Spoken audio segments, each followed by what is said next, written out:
Good morning once again. It's already 5 minutes past 9, and we are ready to start our first BioPhoT conference. My name is Osvalds Pugovic, and I'm the coordinator of the BioPhoT. And before the official opening, I'd like to draw your attention to some very important organizing matters. During presentations, you will see a QR code on the screen. Please scan the code, and this will enable you to submit questions to the speaker. Live questions will be enabled during the first presentation and during panel discussion. Next, at registration, you should have been receiving small red stickers. These are very important ones.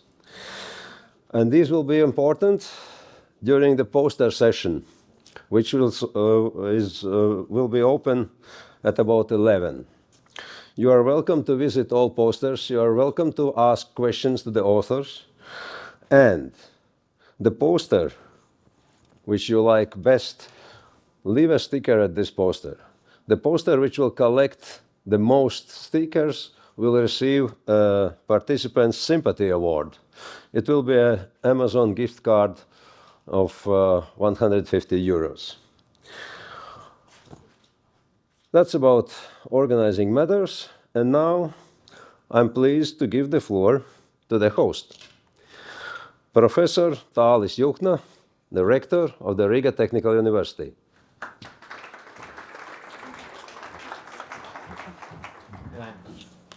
Good morning, innovators, and I think this is the best word I can use today for the event what we are holding here at Riga Technical University. And when we talk about innovation, you see there's a lot of new technologies which are in the pipeline, which will be developed, and hopefully some of them will be commercialized. But I would like to talk about not about just technical innovation. I would like to talk about the innovation, about how to do innovation. Because basically we're talking a lot how to pass the so-called valley of death, how to move your scientific ideas into the market. And it appears to be a very generic problem. It's not just here in Latvia, everyone is struggling with that. And I think this project, BioPhoT, is exactly about finding the best ways or new ways how to cross this valley. And for this, I would like to thank all the partners who has come up with this idea, and including, of course, our universities and also Institute of Solid Phase Physics and of course Oswald with his team at the Institute of Organic Synthesis, and all others who has actually worked very hard to build this program, to make it sustainable in the long run and continuously improve it. So we are at the Riga Technical University Science Innovation Center. Innovation comes again. And we're also trying to find new ways through the involvement of universities, through involvement of students. And during this program, you will see there will be several presentations about technologies, but they will also plan to sign up the agreement with one of our partners in industry, Latvian Energo. We will sign agreement about new initiative, which is industrial professorship, which is something I think also new in terms of how do we collaborate with industry, how we help industry also to raise the R&D capacity. So let's then think about how we can proceed with these kind of initiatives. Let's try to engage more also youth, PhD students, master students, because this is what Latvia really needs today. I had a pleasure to be at the conference which was organized by President last week, and they were talking about new ways how actually Europe should think about innovation, because unfortunately we're lagging behind in terms of R&D. We're lagging behind also in terms of new product and technologies. So I think we can set also example. Why not? Why we just show it for Latvia? We can show it also for Europe. So let's be open, let's be innovative, and let's make an impact, not just for the national level, but also for Europe level. Thank you, and enjoy this conference. Thank you. Thank you, Talis. And now it's time to give the floor for the official opening of the conference to the director of the Latvian Institute of Organic Synthesis and the chair of the BioPhoT Management Group, Ms. Dace Kārkle. Please, welcome.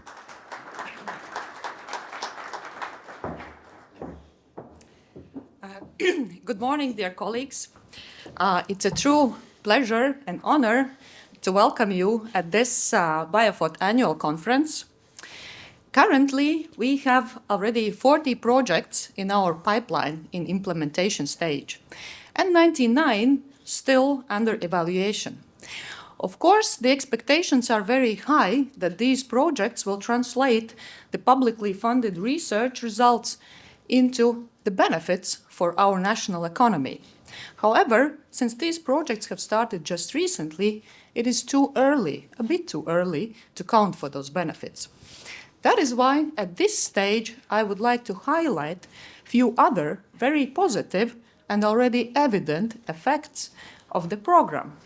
And first, that is the courage of our scientists to learn and speak the language of industry. I know that compressing your science into 3-minute pitch is a challenge. Second, due to the relatively novel concept of this program and its freedoms and flexibility, the collaboration, exchange of best practices, and capacity building has increased considerably among all consortium partners in the disciplines that are not typical for regular research projects.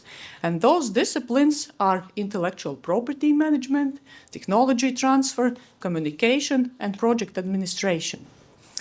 I'm quite confident that these new skills and capacities that we have built within BioPhoT will have spillover effects to other research programs and projects and will help to bridge the gap between industry and academia in our national innovation ecosystem.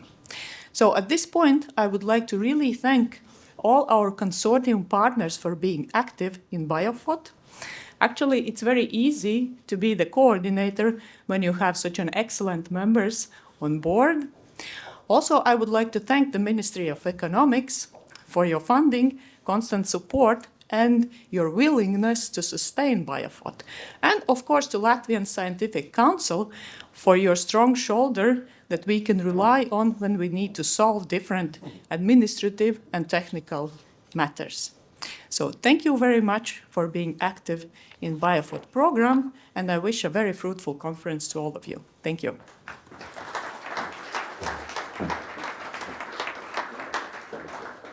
The BioPhoT program was enabled by the efforts of the Ministry of Economics. And now it's almost a year we are on our way. And still today we feel the permanent support of the team at the Ministry of Economics. And they are advising us and they have trust in us, I hope. So I would like to invite Ms. Egija Aurelija Liepiņa, a member of this support team at the Ministry of Economics. Please, stage is yours.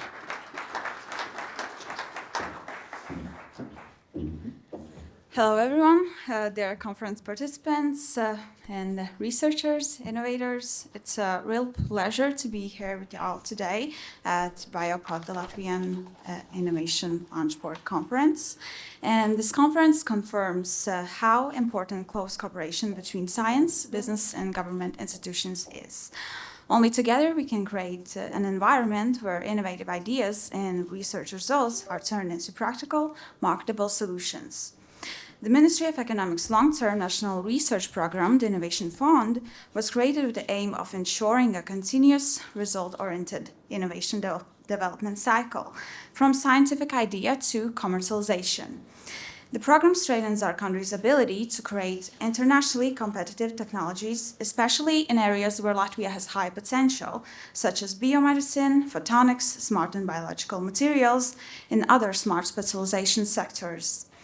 By 2032, we intend to ensure progress towards the development of several new technology prototypes, commercialization solutions, and knowledge transfer models within the framework of this program.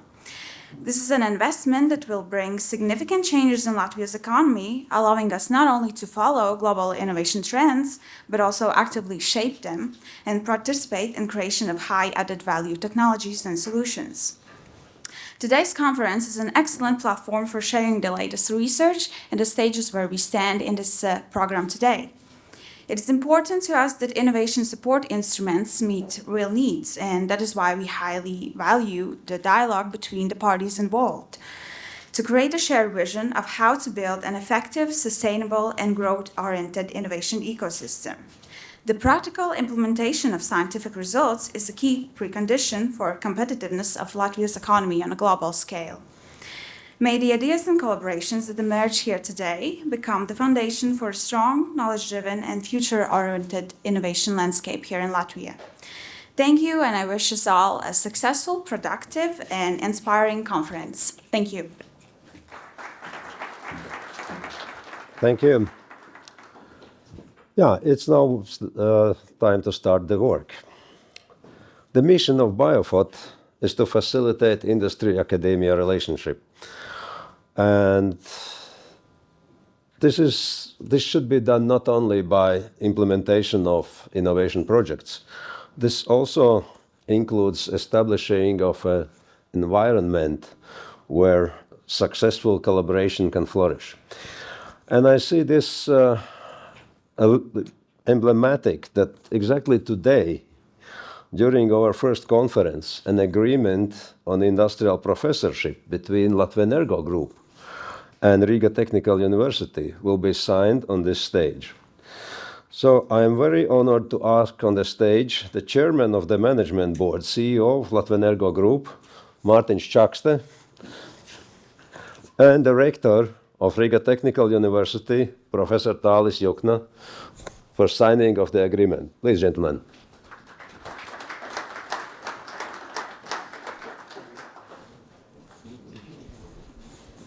We are building currently a lot of green energy.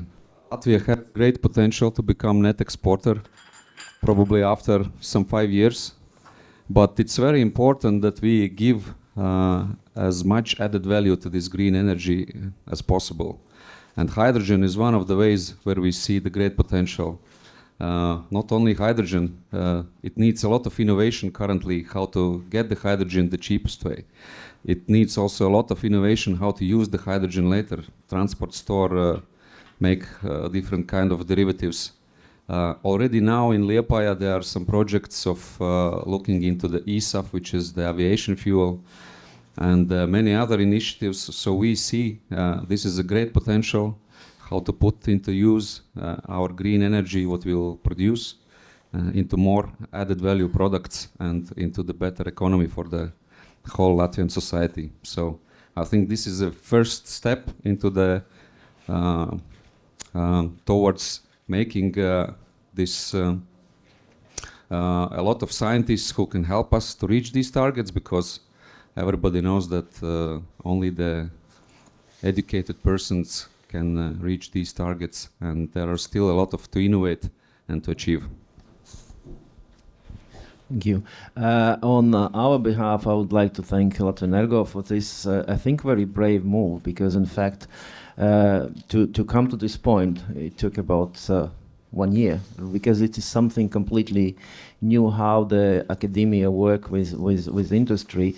And of course, this is an example. We are setting example, and how I hope that there will be more and more industrial partners actually joining this kind of initiative, meaning that you have expertise, the professor who works both at university or in research institute and the company.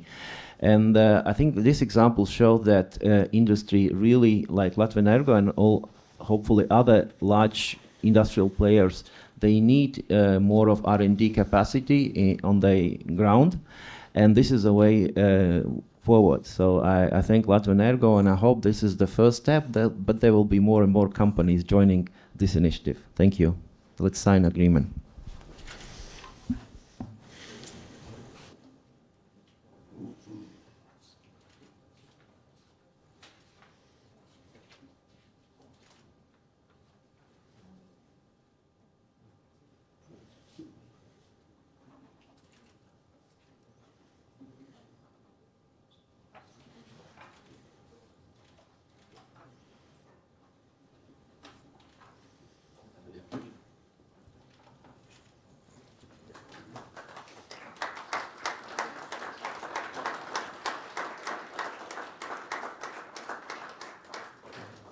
Thank you, gentlemen. Good luck with this new program, and I hope that will bring something to us.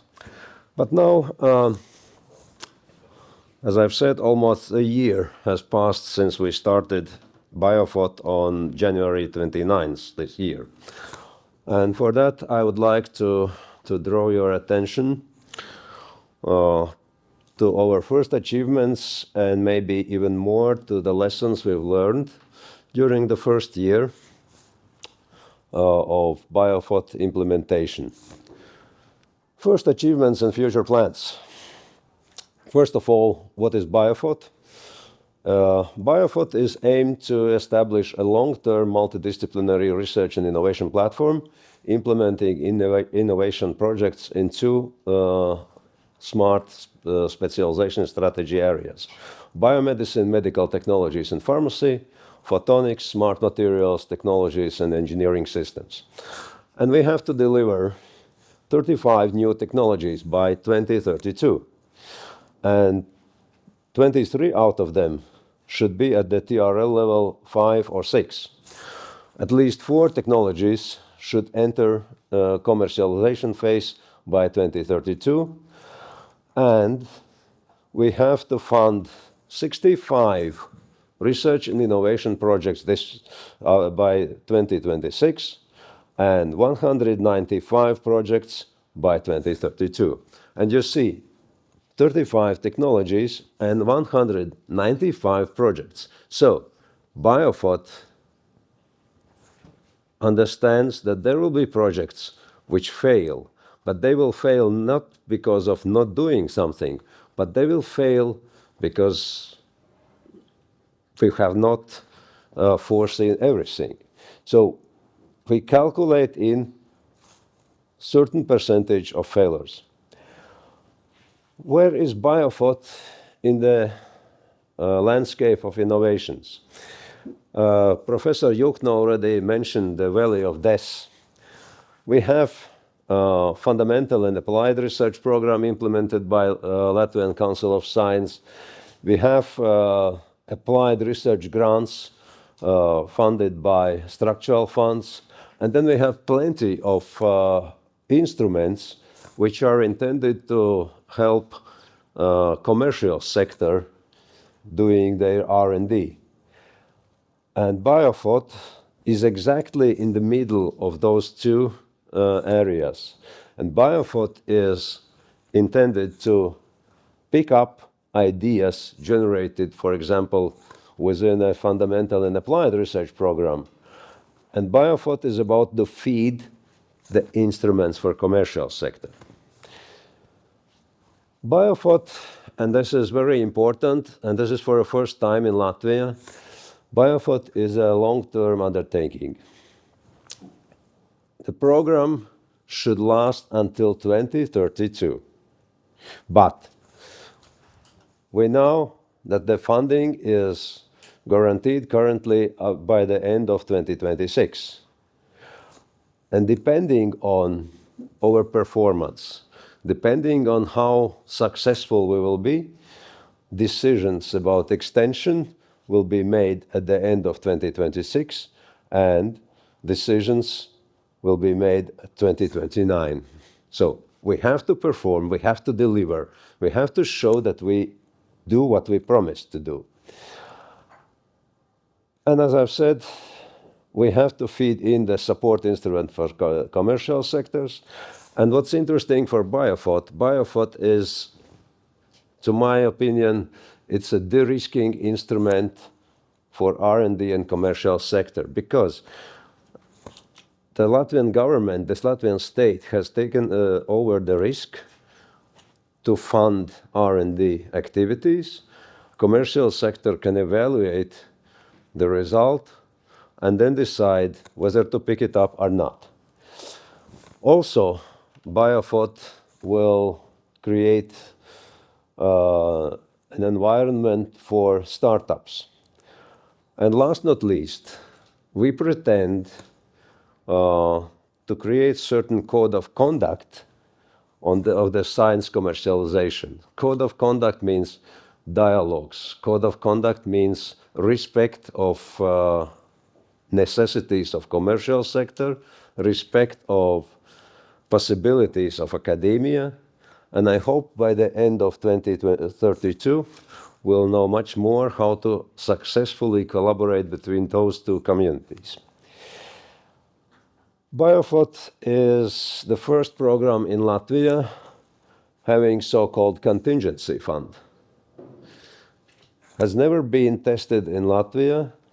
However, in Europe, similar programs exist for a long time. 3/4 of the budget will be used for implementation of research and innovation projects or platform projects.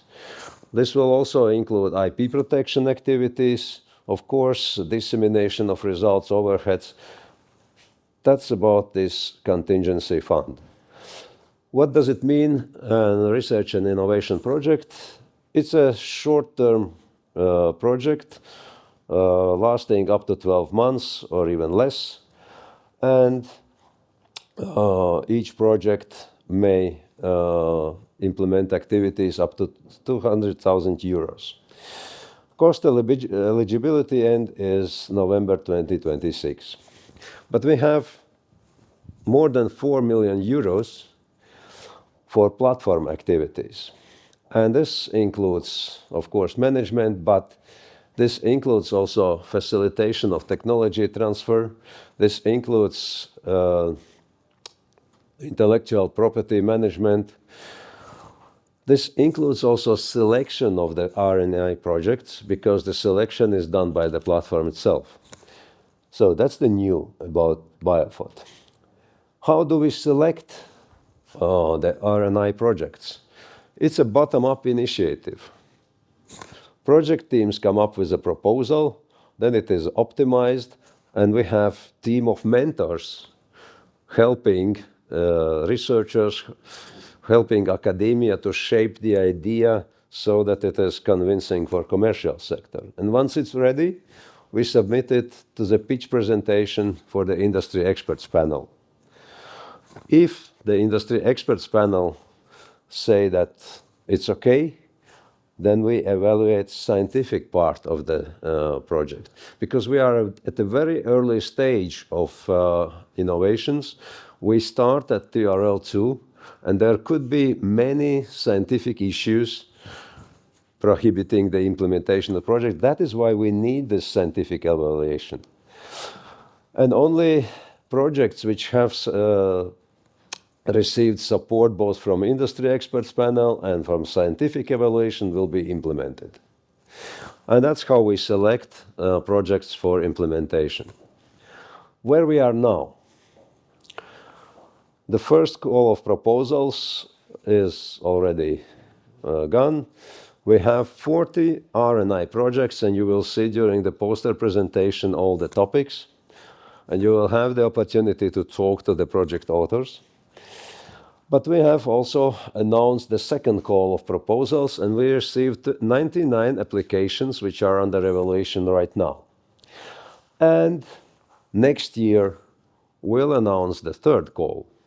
Of course, we don't have budget for the third call now, but we'll have set ready for implementation at the end of 2026, and if we'll be successful and if our program will be funded for 2027, we'll be able to start immediately the implementation of the third call proposals.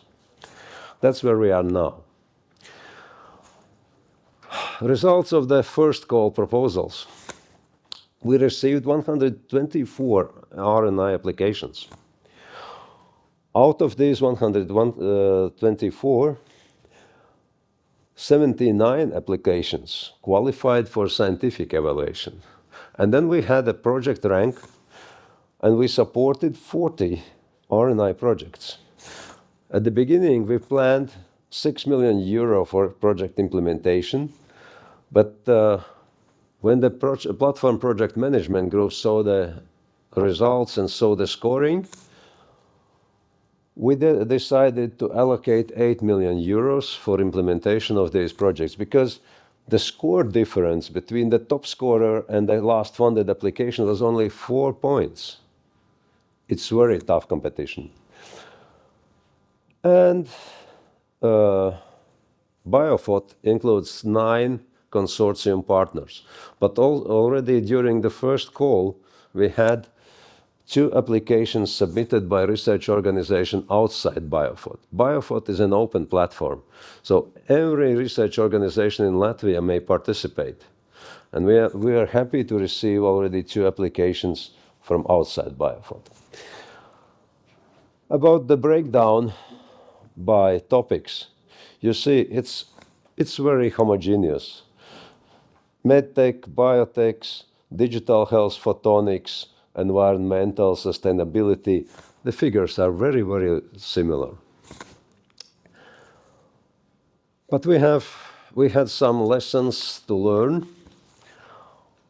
And after the first call, we managed to reduce the preparation time from 40 days to 25. Now we had 1 application for the second call instead of 2 applications. We reduced the application lengths, and we managed to collaborate with Latvian Council of Science and use National Science Information System for application management. Thank you to our colleagues from Latvian Council of Science for such a collaboration. Latvian Council of Science managed to reduce the evaluation period from 10 weeks to 8. And we'll have 2 panels of industry experts, because we need also elaborated assessment of the projects. TRL level will be fixed by project manager, but one of the most important things we've changed after the first call, doctoral students are eligible as R&I project leaders, and that's thanks to the Ministry of Economics, who initiated the amendments in the regulation of the Cabinet of Ministers. And as I've said already, 99 applications we have received, and 5 applicants are outside BioPhoT. And the first session of the industry panel experts will happen already on 2nd of December. What we have done as platform activity, we started this database of industrial challenges. What does it mean? It means that industry may submit the problems, the pressing problems they have, and these problems are exposed to academia, and this is kind of how we shape the interests of researchers towards the needs of industry.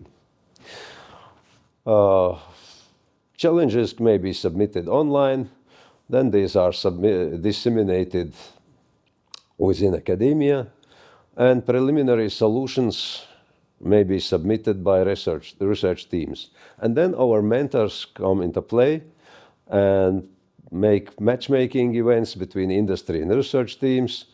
Industry partners may select the research team and maybe give a mentor to the research team. And during R&I project implementation, industry may perform the mentoring of the research team. After BioPhoT, of course, we can continue the collaboration, and we can start the collaboration even without BioPhoT. But that's the environment how industry may present their needs and how researchers may present their possible solutions.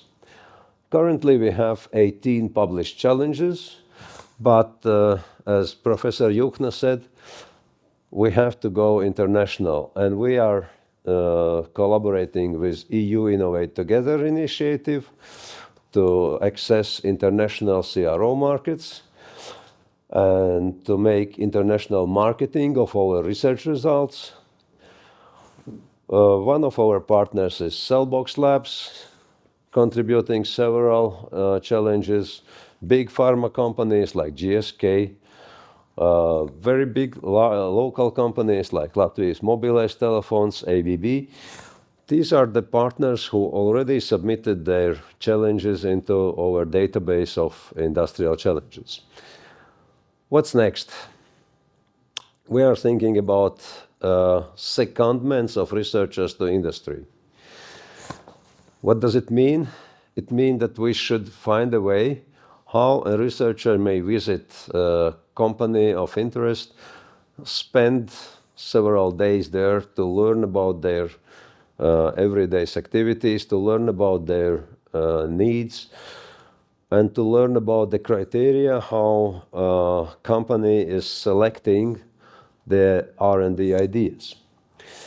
We'll be collaborating with EIT Health, mainly to diversify our training programs. And we'll look for the ways how to facilitate dual-use technology development with the collaboration partners from the Ministry of Defense. And we'll look for extension of our collaboration network in the whole Central and Eastern Europe.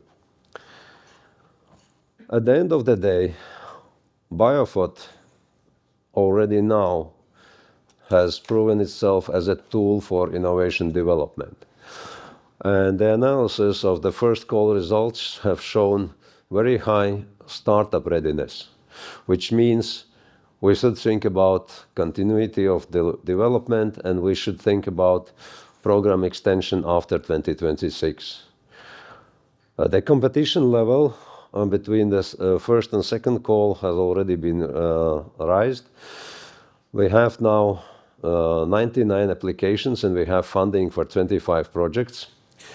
And our partnerships network is growing because you've seen we have many more partners coming from outside BioPhoT. So far, so good. But last not least, I would draw your attention, save the date. On January 26, there will be BioPhoT Industry Day. Venue will be not far from here, University of Latvia. There will be an expo zone of running RNA projects. There will be showcasing of industrial challenges. We'll have some success stories about collaboration. We'll have presentation of EU Innovate. And we will have also a guest from the Alliance for Life presenting their assets of database. Save the date. Come and visit us. The registration link will be available very soon at the BioPhoT homepage. Thank you.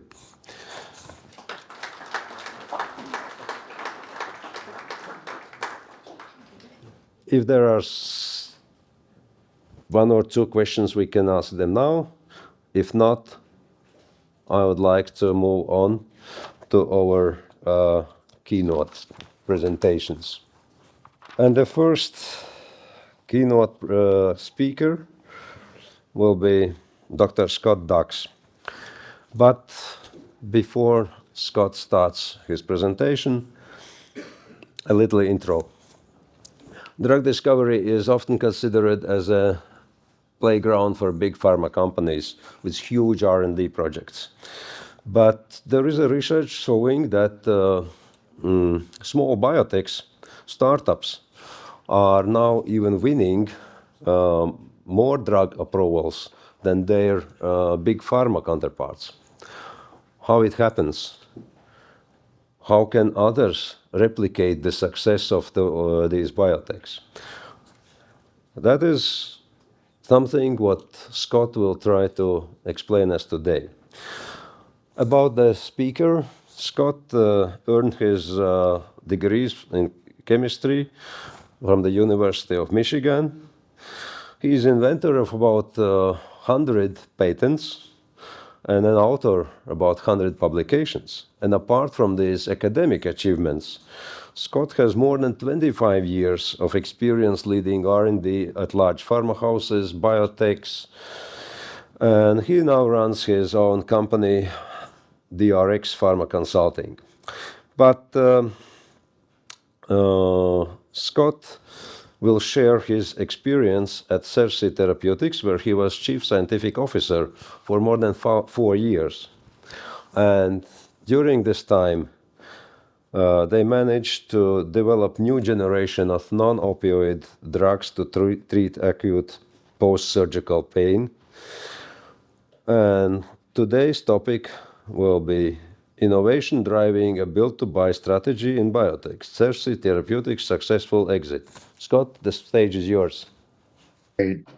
Thank you for the introduction, and good morning, everyone, and thank you to the organizers for having me today so that I can tell you a bit about our build-to-buy strategy and the output being a successful exit for a company that I co-founded called Cersei Therapeutics. I think before one undertakes, or when one is undertaking a pharmaceutical enterprise, it really is in the best interest to really consider why one would invest in your company, what the current landscape is, and in particular, why would an investor come in now? What has changed? And what you know, we've seen this massive. Let me just put this on. We've seen this massive accumulation of knowledge, right, that intersects across the disciplines. This goes back some years where the genomics and proteomics and epigenetics really took hold and allows us to not just track but even predict disease progression. There's been some great advances in chemical biology that allows us to probe really complex cellular signaling mechanisms. And the chemists have developed all sorts of tools to assess drug ability with meaningful prediction, predictability. Those rules tend to change as we push on those. And furthermore, further down on the pharmaceutical development pathway, there's been an ability to capture and analyze massive amounts of data, not just in the laboratory, but also data from patients. And layered on top of that has really been an evolution from the decades-old high-throughput single-target mindset. This was very common in pharmaceuticals, the pharmaceutical sector for 20, 30 years, and really, at least in my opinion and opinion of others, led to a decline in the number of approved pharmaceutical drugs. And of course, the real hope here and the real excitement is that artificial intelligence is now going to give us this new revolution that's now going to be able to if you will, and analyze, interpret, and massage all of this wonderful knowledge and data, and give us new tools by which to increase the chances, the probability of success when it comes to developing a new drug. There's also been, and I'll just keep this brief, but there's been a big focus on, and I think we've all experienced this in our personal lives, a focus on more holistic approaches, ways to prevent disease as well as treat it. And really, patients have really given us a high bar in a very good way. They demand more than just palliative treatments. They want their diseases to be cured. They don't want marginal improvements. And that's driven, of course, now a new requirement, a new dedication from regulatory authorities to make sure that the medicines that are now approved are meaningful in terms of patient benefit and patient safety. And that the last point is that Big Pharma has really moved away from a lot of the really challenging areas in pharmaceutical R&D. I can speak for that firsthand from when it comes to developing pain therapeutics, but certainly we see fewer companies going into CNS therapeutics. We see, for good reason, a shift more towards oncology and of course, more recently, more common afflictions such as obesity, which now we have this GLP-1 drugs that are now really changing that landscape. Just real quickly, I'm not going to spend time on here, but I think it's important that we identify at least two critical achievements with any drug discovery program. First is the development of a development candidate. This is a molecule, a new chemical entity that has been thoroughly vetted in terms of pretty much everything you can do. I'm not going to go through all of this up here, but it's a molecule that has been selected from a large library that possesses the properties that the team believes are needed to make a successful drug. That team then nominates this new chemical entity to the board, and along with executive management, there's a commitment made to spend many millions of dollars or euros to secure IND enablement. So that's the first big milestone. And then the second one comes from the development candidate, and that is when a development candidate has gone through IND enablement or IMPD enablement, depending on whether you're in the US with the FDA or the EMA, and that results in approval of your new chemical entity to be dosed in humans. And so those are two very important milestones that often are confused. So that's one reason why I wanted to mention these up front. And it's important to recognize them within the context of drug discovery, which is shown here in this pipeline, if you will, or pathway in the middle of this slide. Now, we all know that drug discovery doesn't move in a predictable linear fashion. But what we do know are that there are different stages of development as shown here that focus efforts on different functions within drug discovery. And that, of course, starts with your target selection and hopefully some sort of preclinical validation that the pharmacological target that you are pursuing will translate into something meaningful from a human disease perspective. Of course, from there, there's assay development, compound screening. From compound hits, we generate leads.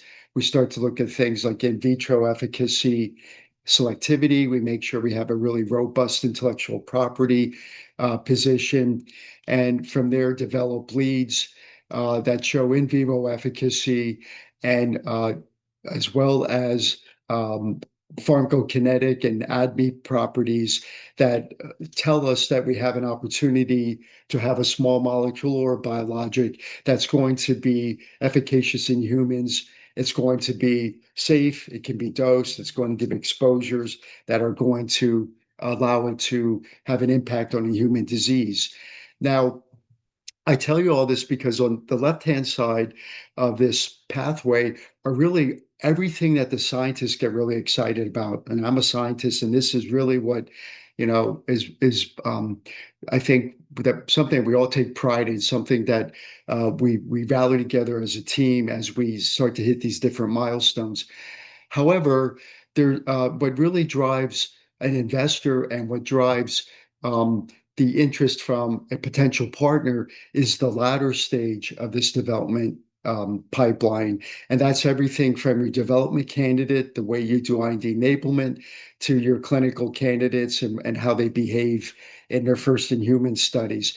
And so the take home message here is that while we do all of this with really enthusiasm and sheer excitement, there's unfortunately a rather minimal value creation at the early part of drug discovery. The really first notable inflection point comes when you first have a high quality candidate, but more importantly, when you're IND enabled. And the first meaningful return on investment from an investor perspective is when you start getting the molecule into humans and you can demonstrate properties such as target engagement and some sort of efficacy, whether it's in patients or whether it's in some sort of experimental model in healthy volunteers. And so I think the real take-home message here is to run a successful program, you really want to design quick kill experiments. And scientists really get nervous when they hear this terminology, but you really want to find out if your molecule can go the distance as quickly as possible before you spend a lot of money. And if that's not the case, if you've structured your program right, you're going to have molecules coming up behind it.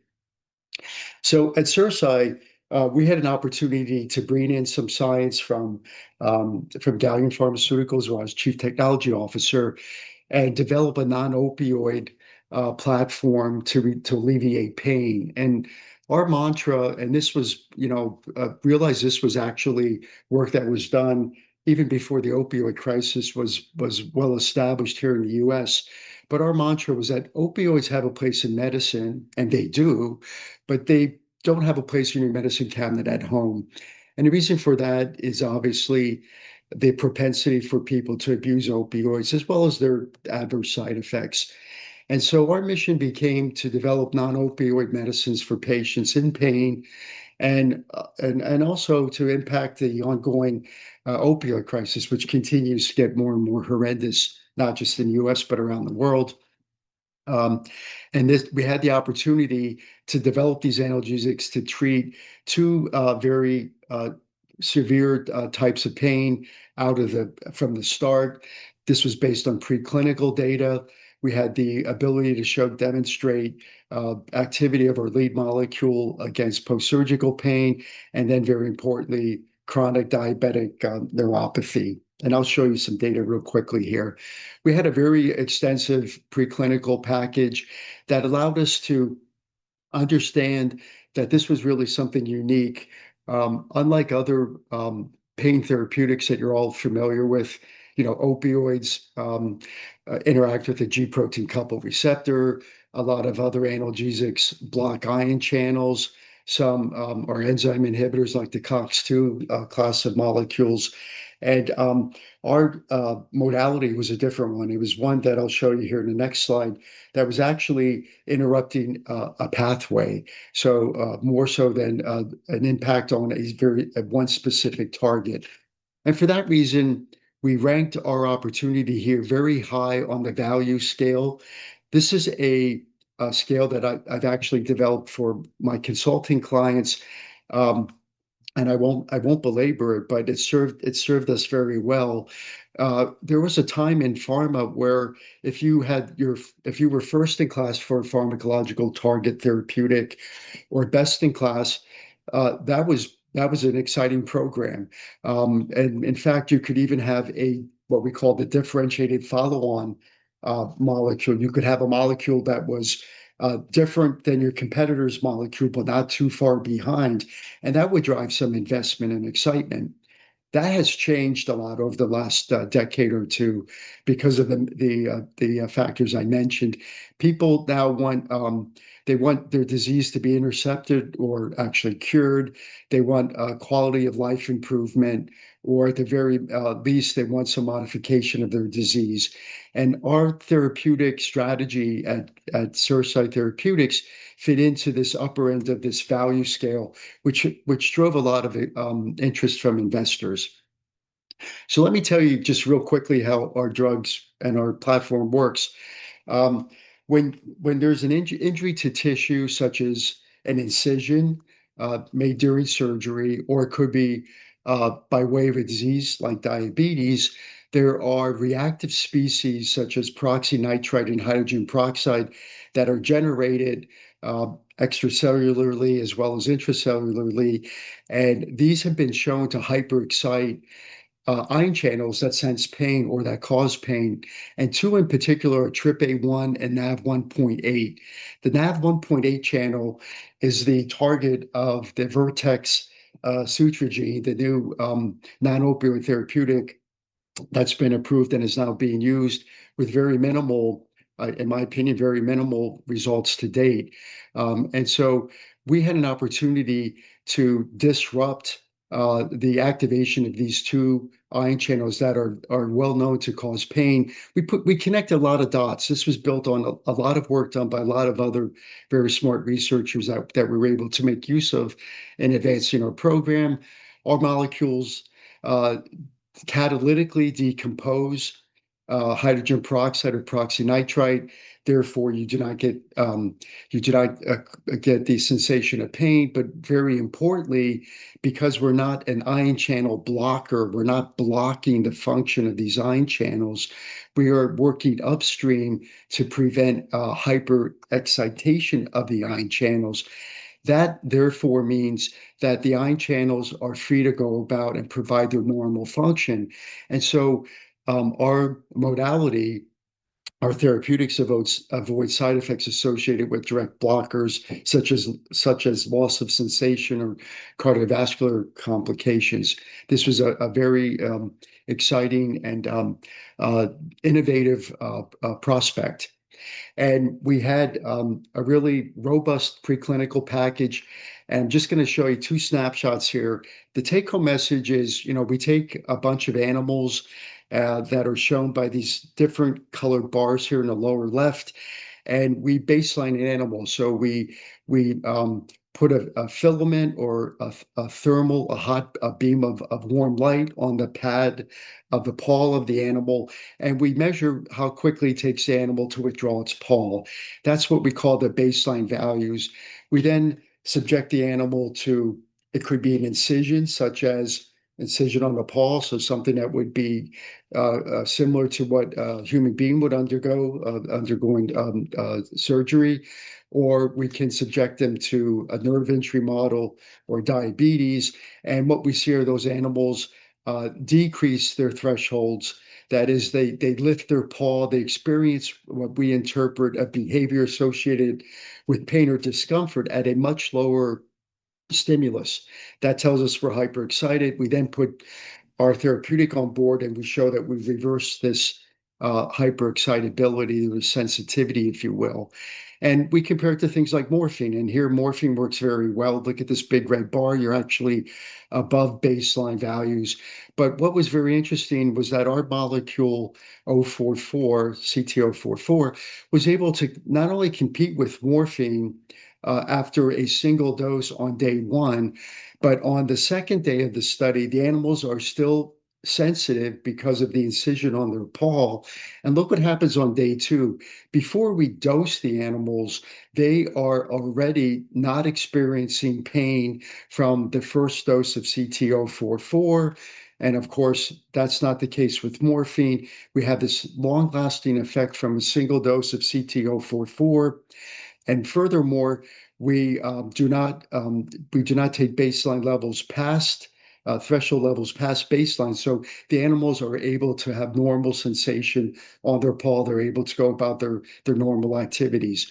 So this is one snapshot of an acute pain, this mimicking post-surgical pain. We did the same thing with diabetic neuropathy. It's the same sort of paradigm.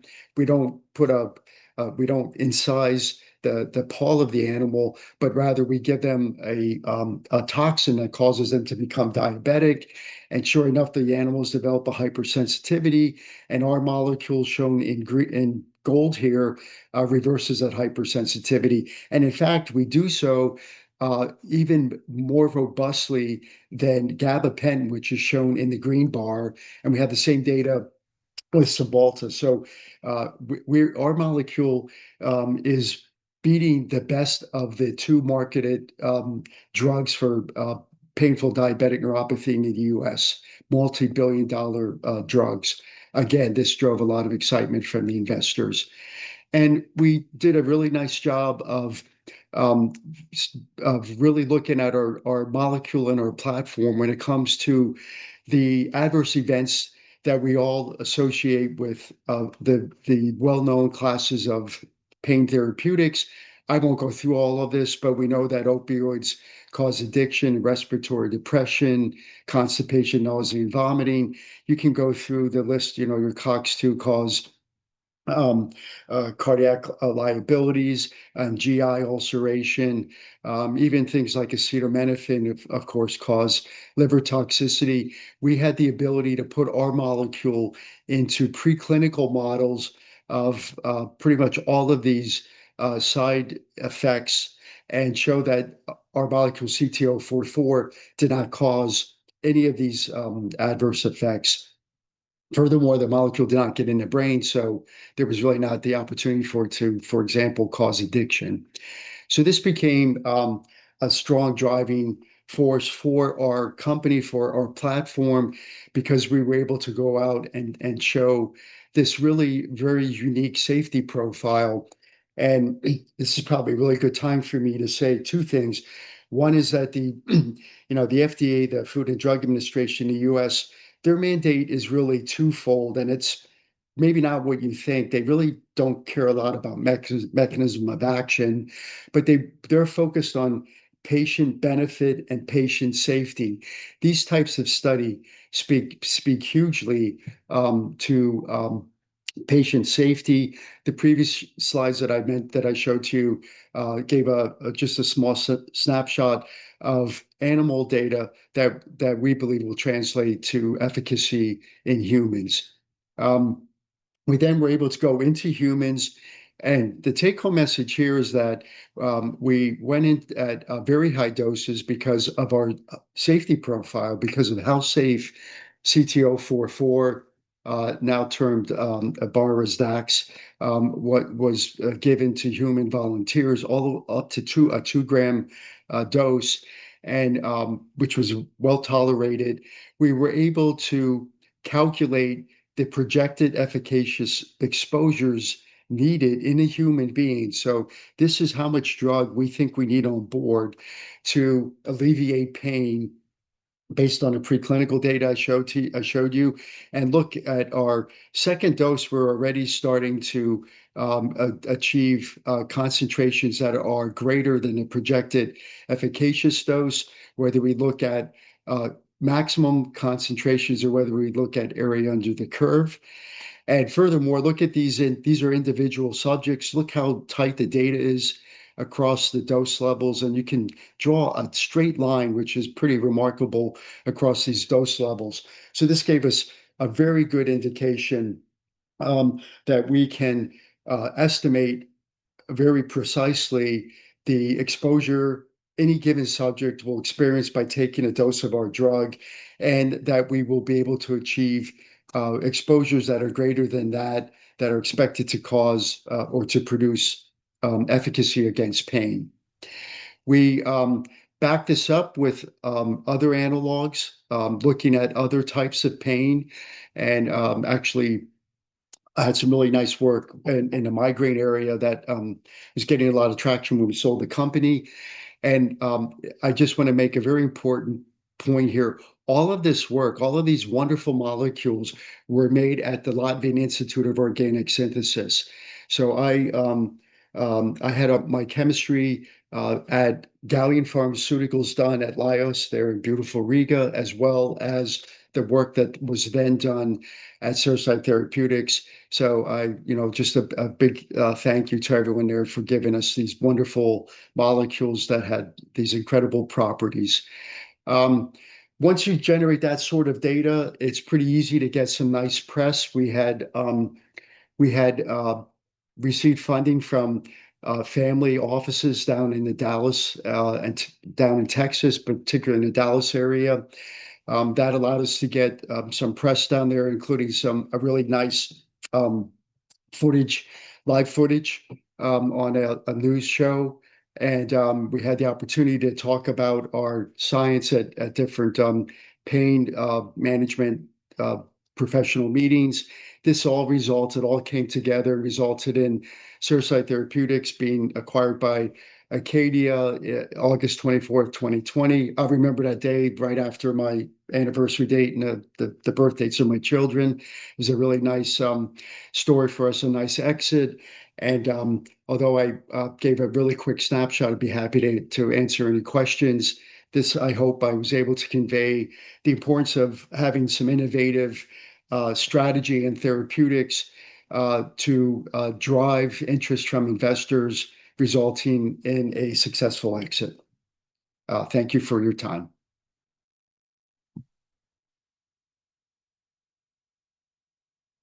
Perhaps we can thank you and skip to the next keynote speaker, which will be Mr. Guntis Mārciņš. Because we've seen nice signs, perfect exit, nice figures, but not always an operation should end with an exit. And that's about Guntis Mārciņš and company Groglas he is representing here. Guntis has received his degree in theoretical and mathematical physics, but since 2009 he holds a position of a research scientist at company Groglas. And company Groglas is a pretty large enterprise. We know it as producer of art glass. Annually, about 1 million of artworks around the globe are framed by Groglas products. And Guntis will tell his story from greenhouse to art galleries all around the world. The story of innovation at Groglas. Guntis.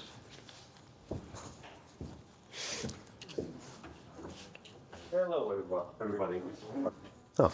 Yes, my story today will be slightly different than previous presenter. I will also try to focus on innovations, but it's slightly different angle. Just to give you a brief introduction, what is a Groglas? Next.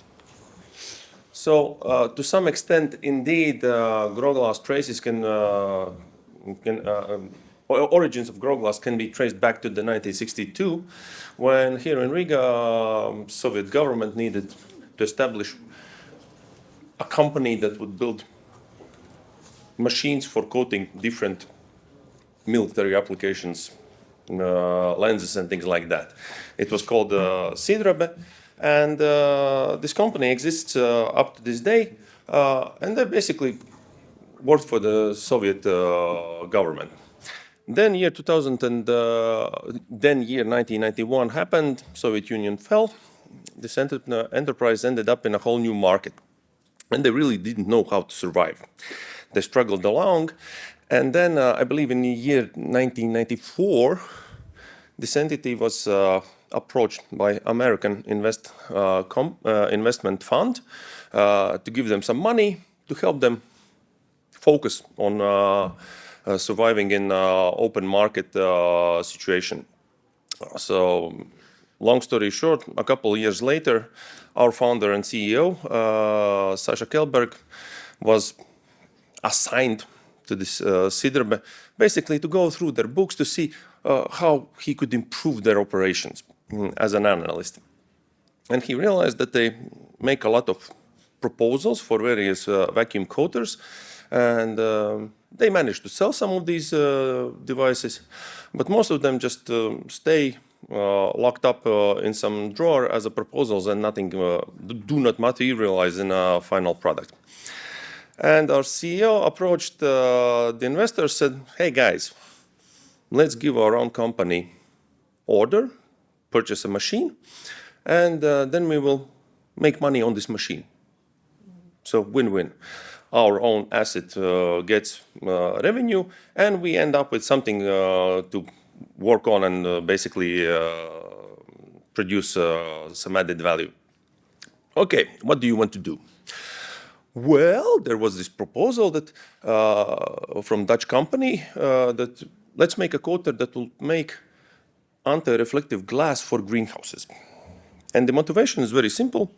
If you have ever been in the Netherlands, it's easy to spot miles and miles, hundreds of kilometers of just glass-covered greenhouses. And these greenhouses are so efficient that the only thing that limits the yield of crops for this greenhouse is the amount of light that you get inside through the glass. And regular glass reflects about 8% of all visible light. And so, to give you a small perspective, these Dutch farmers can harvest up to 110 kilos of tomatoes per square meter in a season. And if you can get additional 1% of light inside the greenhouse, you get additional 1% gain in your yield. And the idea was that, okay, you can apply anti-reflective coating on the glass and get additional guaranteed 6.5% gain in your yield, which is good. Okay, very nice proposal. The investors say, we are ready to commit to this investment to build this machine, but just in case something unforeseen happens, think about one or two more things that could be made on this machine. If for some reason something happens, well, you know, theoretically you could also make anti-reflective glass not only for plants but also for human enjoyment, so museum glass and things like that. Okay, sounds good. Here's your $30 million of investment, which is $30 million back in 2004, before the inflation, before everything. That's a huge sum of money. So Growglass is founded in 2004. We built a factory, we commissioned this coater, we spent $30 million, and year 2008 happens. Global financial crisis. We actually have produced first batch of this greenhouse glass. We have shipped it to Netherlands. They have installed it. Clients are happy. Everything is very nice. Business will be booming. Suddenly, overnight, they say, hey, guys, we have no money. We don't care about your factory. We will not buy this glass. What do we do now?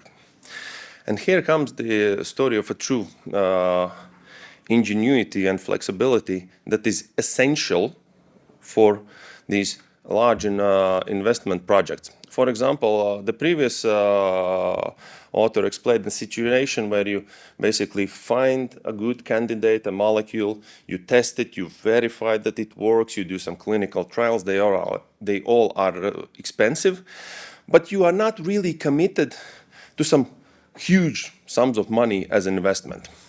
In our case, it was completely different. We have spent $30 million. And in reality, back in the year 2008, we had 20 tons of stainless steel scrap metal, nothing more. So the question was whether you can improve and adjust and grind through the project. And in year 2009, I actually, summer of 2009, I came to the Growglass, and my first task was to find a way how to tune this behemoth of a machine. Go forward. So this would be our machine. It's like 40 meters long, mostly stainless steel vacuum chamber. And to put you into perspective, we had to adjust this machine. We had to increase the accuracy of this machine at least sixfold in order to go from this greenhouse, this crude material, this crude AR coating to the coating that would actually be appreciated by humans. We actually managed to do that. And in autumn of 2009, the first batch of this new improved coating was shipped to our first clients. And I said, yes, it's a very nice product. It's nice, uniform, color is excellent, but it's impossible to clean it. If you take this coating, put your finger on top of it, you cannot remove it. The glass becomes stained. It becomes ugly. Again, crisis to the 11th magnitude. What did you do? Out of completely wrong assumptions, I applied additional top coating on the surface of this glass. When we talk about optics, this coating is in the wrong place. It shouldn't be there. But by doing so, we actually ended up with a product that we have been selling ever since without any change. That is our art glass product, which is basically the result of, I would say, pure luck. But that's not entirely true. This would be a map where we sell our glass now. And there was one other situation of luck when this company was envisioned. Basically, your traditional coating technology is we coat glass. glass is heavy and fragile and flat. Traditionally, you would coat the glass horizontally. So you apply a coating on one side, and if you need a coating only on one side, it's very good technology. But for the true anti-reflective effect, you have to remove reflection from both sides of the glass. So eventually you would have to take this sheet of glass, flip it over, and process it one more time. Somewhere at the very late stages of development of the design of our coater, the decision was made to let's make it truly upright coater. Basically, the glass sheet is suspended upright, held only by the edges. What that gave us was a huge advantage because we were able to coat both sides of the glass simultaneously without ever touching it. In reality, what happened? In the February of year 2010, we entered European market with a product that had higher quality than everyone else on the market and half the price. Because A, we didn't have to struggle with flipping the coated glass and damaging the coating on the roller system, for starters. And B, we could apply the coating in one manipulation. It simply cost us less. From there, pretty much, those are our core values that we rely on. Marketing, nice names, not really the message that I wanted to convey. The message that I wanted to convey was that from these humble beginnings of trying to make glass for greenhouses, due to the market adjustments, due to the situation in the global economy, we were forced to readjust, to do it quickly, and to do it correctly, so that we could enter a completely new market to start utilize this machine for the purposes that it was conceptually never envisioned for that. And the key importance is that when I look in retrospect back in the grow glass, we were lucky so many times that I start to doubt that luck has anything to do with it. In reality, it's the ingenuity of your colleagues, it's the dedication to reach the target no matter what, because the alternative is, well, go broke and go home. So from this dedication, from this approach to tackle every single issue as your life depended on it, we were able to grow from completely unknown new company in picture framing market to global player, which has been very well established in picture framing market and as well as in a technical market. We have essentially two brand names. We have art glass, which is basically product to display your art pieces. We have sapphire product niche, which is mostly intended for technical applications. And we continue to improve, innovate in the products that we can do on this machine. Because in pharmaceuticals, you buy your, let's say, your reactor or whatnot to make your molecules, you probably can do several things with this machine. And then when you have the right molecule, you scale it up to industrial production and you're happy and make a lot of money. In our case, we have our multi-ton stainless steel monster, which is not going anywhere. So either we can find the new ways how to improve it, how to continue develop this technology that can be done on this one machine, or basically we hit the road. And as I said, open-mindedness, research, approaching every new challenge with open mind has led us to picture framing market, to technical market, and those are just a few of the features that our coating has. Since we are already behind the schedule, I'd like to finalize my talk here, and I'm ready for any questions.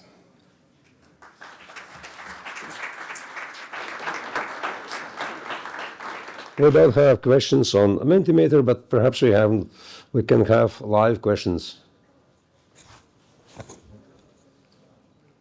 Very well, everyone understood everything. Good. Thank you, Guntis. Luck comes with experience, you know. Yeah. Luck comes to those who deserve it. Let's put it this way. Okay, thank you.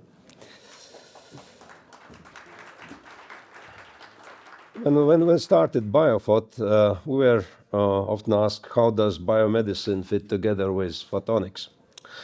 And that is why we have our next speaker, Dr. Gatis Mazalevskis, who represents the startup which basically covers both areas. Gatis has received his PhD in materials science from Riga Technical University, and he is the founder and the CEO of Cellbox Labs. But he has also certain international experience in Silicon Valley, Euro LCDs in Latvia, and his today's talk is Cellbox Labs, how innovations from the institute turn into successful startup. Don't forget to scan the QR code to be able to ask questions in Mentimeter. Gatis. Okay, thank you. Yeah, I will tell more about our journey, and the main focus will be how to turn the idea as a researchers into a company, a startup. This will be very informal and more practical way that I think will be interesting for researchers. So how we started? We started in 2019. We are 3 founders. I have background in companies before. After graduating master's degree here in Riga Technical University, I went to work for 1 year in Silicon Valley for a startup in scope of Baltic Freedom Foundation scholarship. I would suggest everyone to apply for it. That is the reason why we have this casual attire as well. And then I worked in a company here in Latvia as well, Ural Cities. Both of these companies, there was a presentation before about pivots. Both of these companies pivoted, but they are both closed right now for various reasons. And then my other co-founder, Roberts, he received his PhD in microfluidics in Leeds in United Kingdom, and then worked for Quantum DX, what is diagnostics company, where they build machine and cartridges for diagnostics.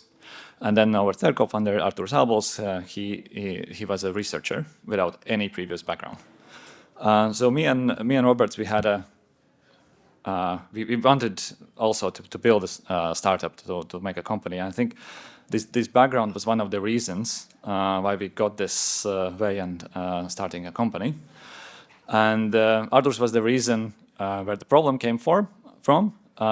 He was a bit stuck in his postdoc. Many of you might relate to it. And he needed a new in vitro model where he could study cancer biomarkers that comes from microbiome. So we put our ideas and expertise together and came up with new organ-on-chip technology. But the idea, if you want to make it a company, it's not like only a microfluidic chip. You need a technology. So this is the picture of hackathon in 2019, first presentation. The idea comes from diagnostics, where this is fairly well developed, where you have a machine that does everything automatically, and then you have cartridges and consumables. And now, after some time, we are not researchers anymore. We have turned this idea into a product. We have delivered already first 3 machines, and we have more orders, and then we have demo requests with potential deal value of more than 1 million euros. Now this is picture from Karolinska lab where first machine was installed. We are a team of 15 people, where we are combining expertise in all the fields that are required in order to make this work. And in total, today we have attracted 6.6 million in funding. And then some of the, not say stories, but some of the points I wanted to make through this journey that might be interesting and useful. First, I really like this tweet from Chris Bucky. He's a serial entrepreneur. He has sold already 3 companies. The last one was to X. So I'll read it out. 2 girls set up a lemonade and cookie stand on our road. I bought 1 cup of lemonade, tipped them $100 cash, called the police to report them for unpermitted food sales, and left 1-star Yelp review. Important for them to understand the ups and downs of entrepreneurship. Yeah, this basically very much sums up how it is to run a startup. But you understand really this only when you have tried yourself. Let's go to the next slide. Okay, yeah, now it works. So how I will explain a bit more detail what exactly is organs and chips, what we are doing. So organs and chips are microfluidic devices. So the main difference between organs and chips and traditional in vitro test models are this is dynamic model. In our body we have fluid movement all the time. So this microfluidics mimics this dynamic system. So you put human cells in this. Actually, I have chip. It looks like this. You put human cells inside, and then you add flow, and this flow makes all the difference. It puts pressure on the cells, and then there is continuous exchange of media. And because of this fluid movement, you get many benefits. And yeah, we have quite complex model. Organs and chips are wide range. You can have simpler model for higher throughput screening. This is more at the end of preclinical drug discovery or disease research. So we have 2 channels, so you can make this vascularized model. That means endothelial and epithelial and membrane that mimics the organ wall. Yeah, and this is platform technology. You can pretty much make any model or any organ or disease, lung, kidney, pancreas, BBB, gut, etc., and all the disease models as well. For example, in our niche is intestine and gut, so you can make celiac disease, Crohn's disease, IBD, etc., and then use it for different disease research, for example, research lab, or of course the main market, and the big money is where the pharmaceutical industry is. That means in preclinical in vitro. One of the main applications, if you remember two presentations back, was ADME. This is where we see one of the main applications. So when you are developing hardware, developing company, I think in general it's very good to understand what will be the competitive edge and how this technology will look like. And this is where we have taken very different approach compared to many other companies, where the typical founder of organ chip company is biologist, and they want to create this beautiful model and test with 20 drugs and then show everyone this model is better than traditional models. But they are not scalable in a sense you cannot really sell it to large numbers because it's too complicated to use. If the researcher has to learn half a year how to use this technology repeatably, it's not going to work well. So we have taken this approach that we need to bring this technology to industrial level, similar as sequencing or PCR, where you don't think about that these technologies are actually microfluidic technologies, but you think only about the data that you create and your samples. So data is the king. So we have created this platform, as we see, as a complex data generation platform, where we have integrated microscopy, integrated sensors, and we are working to develop more sensor integration to generate more data. What has worked? A couple of points that has been important in our journey to this point.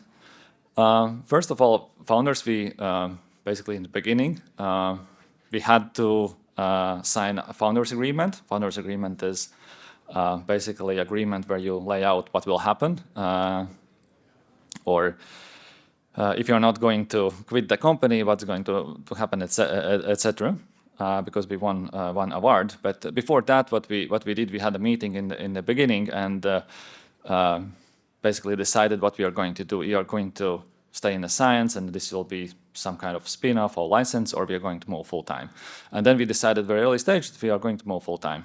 And this is, I think, very important point, because what I see quite often here in Latvia, that there are researchers who have idea, they commercialize it, they try to commercialize it, they find a business person that runs around everywhere, gives like tons of pitches, win awards. But researchers actually have their full-time job, they're doing different research projects, and then if there is money for this idea to develop, then they will do at some point and on their free time. And I see it's not working very well. So you have to have either your PhD students or yourself, you have some of the scientific team has to move time. And I think it's even bigger problem than lack of business person, because like typical view is that you need a business person, otherwise it's not going to work. But I think it might be even opposite. If scientists are not invested in this idea, it's not going to fly. At least in case how I see it's happening here.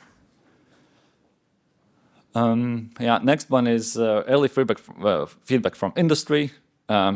Actually, about the first point as well, the first company where I worked in Alta Devices, the founders were two famous professors from Caltech and Berkeley, and they were just sitting on the board, and their postdocs were actually the ones that were doing science and R&D in the company. Early feedback from industry, I think one really large change is that as a researcher, you have used like for many years, you publicly or you present only information what you have done. It has to be very as well justified. In startup case, you present the things that you're going to do, and you present to large multinational companies things that you are planning to do, and that is like very large change of mindset, and that is also one of the most common problem, because researchers want to get this technology ready, and only then we will go to industry, because then it will work. I think that's not going to work this way. So what we did also as experience from the previous companies, we reached out very early. For example, we spoke with AstraZeneca, Merck, with these large multinational companies with just idea. We had nothing basically at that point. Third point, these commercialization grants like this BioPhoT, this was the starting point of the company, and combining this non-dilutive funding, it's very good an option. But you have to be careful not to do a research, but to develop a product. That is quite a large difference. IP, everyone will ask where is your IP. Baltics is not well known for having universities and institutes that have very good technology transfer offices. So what we did, we acquired the rights from the Institute of Patent Rights. So to sort it out is very important as well. And since we did it in the beginning in parallel, having a research position and acquiring startup, we divided IP between institute and the company. And the niche market, where you want to start is somewhere where there's little competition, and when you could sell the product, you don't want to go into a very competitive market. And that is what we found is gut on chip and microbiota. That is a very good start. Yeah, and team, this is team currently we have 15 people. We have acquired employees from other well-known Latvian startups as well. And this is one of the most important things, and we spent a lot of time on hiring people and finding new colleagues. Right now we are hiring as well, cell biologists. If you're interested, you can check your website and contact me. Okay, thank you. Thank you. Any questions from the audience?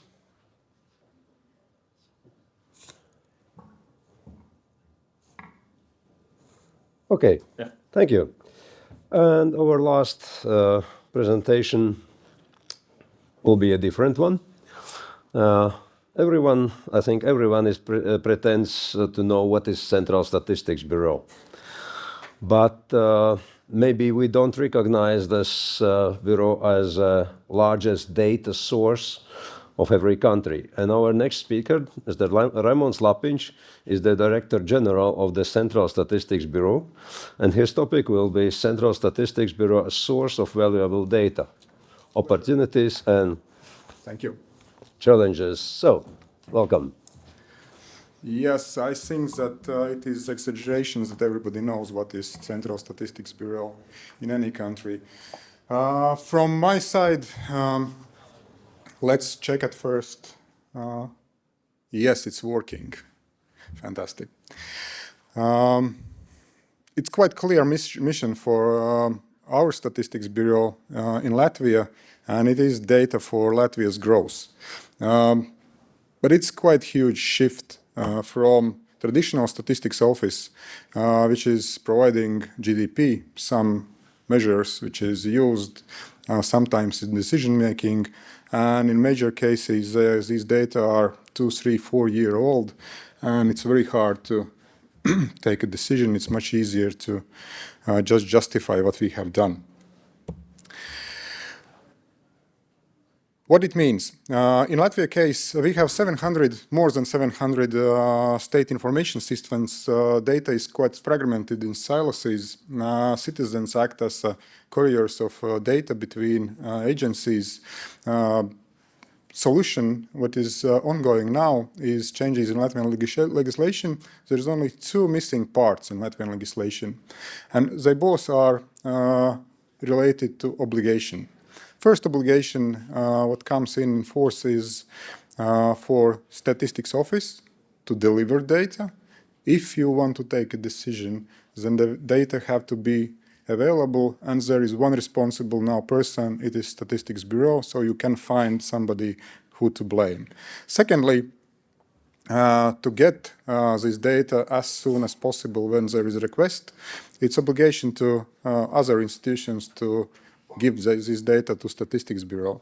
And as a result, Statistics Bureau will be enabling secondary use of policy data for research, for policy research and innovations.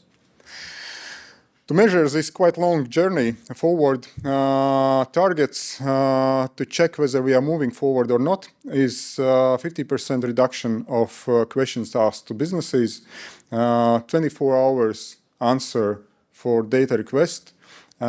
It's just technically impossible to do this 24 hours without any automatization, so that's why 24 hours. And thirdly, all data have to be reusable, which is quite different from today's position when all this data, which I mentioned, 700 data sets, not data sets, 700 data bases are available in Latvia, but you have to be more than PhD, you have to have a brain of artificial intelligence to have in mind what each of these data set means. And statistics brings quite unique tool.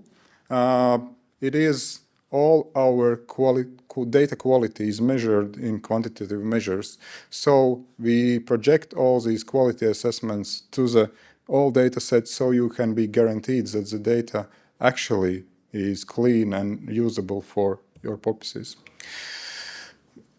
We have to have quite a lot of changes. Data provision, access to data, data environment, which is existing but quite rudimental now, data literacy and data user and use cases, and quite importantly, cultural changes in statistics offices itself. How we do this? We implement several projects which actually can't be implemented without structured data and all these prerequisites. So first part where you will see, where citizens will see, is completely redone calculation of GDP. Why GDP? It's quite a boring number, but at least for majority of inhabitants and people, except probably some ministers, but there in this one number meets all the data sets which we have in government in Latvia. And now, if you will ask which exact data is influencing this number of GDP, it will be really intransparent. You will not get to the bottom what exactly number influenced it. So GDP is, as a measure, quite good to measure whether all the data flows are transparent and we can actually calculate GDP automatically. Second, probably the most important project for this audience is secure data environment. All these data sets have to be available not only for just to access one data set, for example, from State Revenue Service. It's cross-sectoral analysis, which is much more the most important and most interesting. So to get together health, education, tax data, and then you can evaluate public service efficiency, enable research on macro data. So this instrument, which will come in force at the end of the next year, is probably the most important visible solution for access to data. And then to actually do this job with statistics office is 400 people now. For statistics production, if we full-scale automatize this process, it can be done with 100 people, not 400.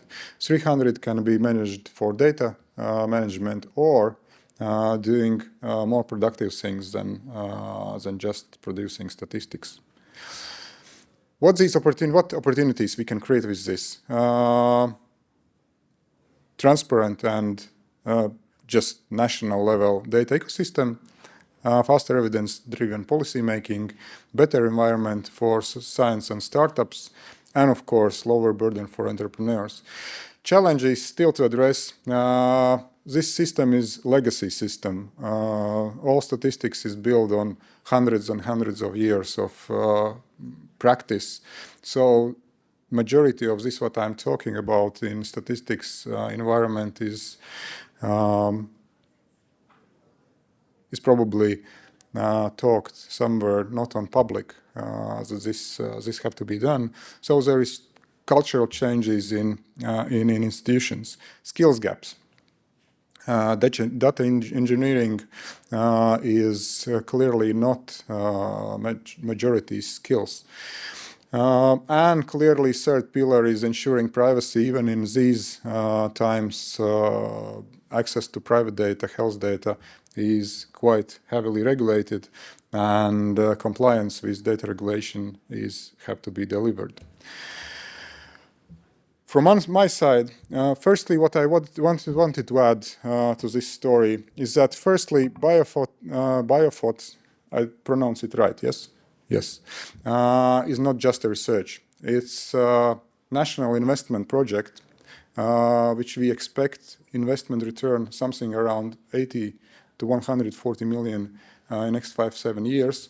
And so every euro invested by public sector generates 7 4-7 euros back in new exports, new jobs, better health outcomes, agriculture, efficiency, external funding from EU. So BioPhoT turns knowledge and scientific talent in Latvia to real economical and social values. In this game, Statistics Bureau we see our help and added value by adding data, for example, on population level data sets to real world pilots, health, environment, mobility, agriculture, business, microdata for validations, geospatial overlays for testing sensors, secure data environments for integration of all of this data. And from my side, I see good benefit for simple pilot project actually to measure economical return of investments and economical modeling of this project and any of your projects which we will see in future. Thank you.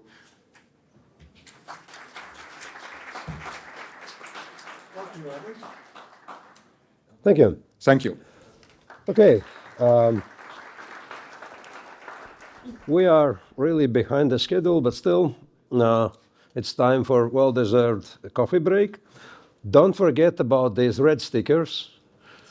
Go through these posters, ask questions, and leave your sticker at the poster you like at most.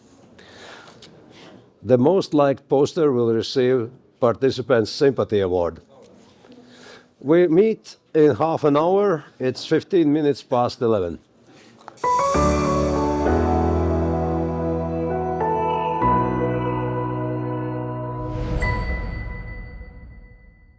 Yeah, we'll have discussion panel today. But before this discussion panel, we'll have to warm up presentations, to warm up talks. And the first talk will be given by Mr. Normons Bergs. It's about communication and miscommunication. And communication is the thing which causes a lot of problems both in business and personal life and everywhere. And Normons knows very well about communication and miscommunication between academia and industry. He holds a degree from Riga Technical University and is a chief executive officer, a member of board of the company SAF Technica. And moreover, Normons is the president of the Latvian Electrical Engineering Electronics Industry Association. And he is famous for his sharp view and sharp texts about communication between industry and academia. For today, Normons will give us a short talk how an eel can talk to vacuum cleaner. Normons, stage is yours. Mm-hmm. Hi. Is it working? Yes. Good.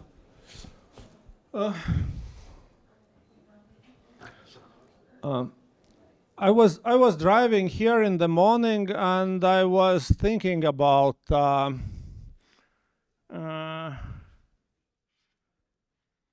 should I be the Grinch who spoils Christmas to everybody, or should I try to be very nice and polite and speak about good things? I'm still undecided, honestly. But I will try to start with some balance. So, biggest problem for last 30 years, I would say, in the communication between business and academia, was the fact, and I'm talking here from my perspective, right? I'm that greedy businessman who thinks just about the money, profit, and my competitiveness, right? And biggest problem was always that science community was looking, and I do believe is still looking at the business as greedy bastards who would love to be slave owners, to steal all intellectual property, right? And take the profits for themselves, right? So, very, very clear view. From business perspective, scientists are smart but lazy kids who cannot complete a single project, who cannot create a product at the end of the project. Right? And those stereotypes are very, very well alive.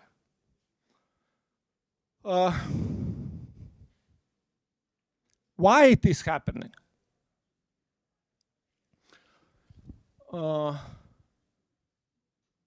Biggest problem, to my mind, is the fact, and again, I'm speaking here about electrical engineering, electronics, little bit of chip building, but so in that area, which is connected to electronics. So this is what I know more or less.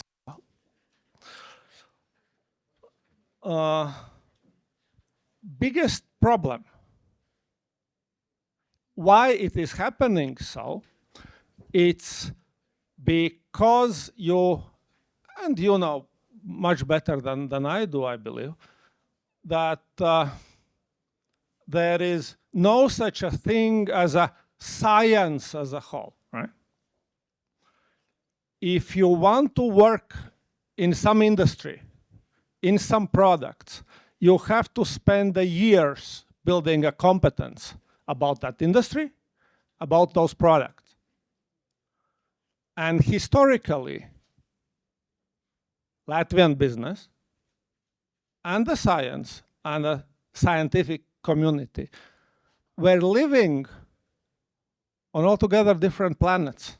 Right? Because business wants rather quick results, product which is sellable. Right?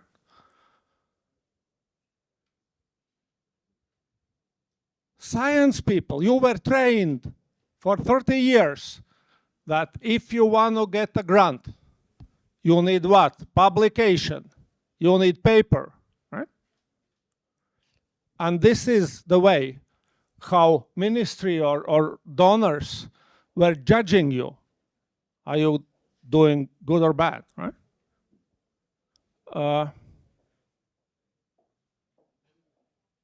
And that's all. Because if you train a smart people, they get pretty efficient at that. So, but trouble is that if you are industrialist, if you are a company who wants to improve your product, you need to talk to the people who are deep in your product, who understand very well how does it work, what are options in the world, what are technologies, what are other scientific institutions doing in that field. And to get that knowledge, it takes time and it takes money. And we never ever had such, okay, we had for a very, very short time in year 2006. So it's almost 20 years ago. Ministry of Education had a program which encouraged professors from universities to come and work in the companies for a time, I think around half a year It's not just one visit and drinking a beer. So you have to come to the company every day for a longer period of time. And ministry paid for that. Call it internship, so you can find a number of fancy, nice names. But we saw immediate results after that. So companies were fighting for the professors, for the best ones. And of course, people are different. There were some who came with enthusiasm, interested, some who said, oh, okay, just pay me, I will not disturb you. So people are different.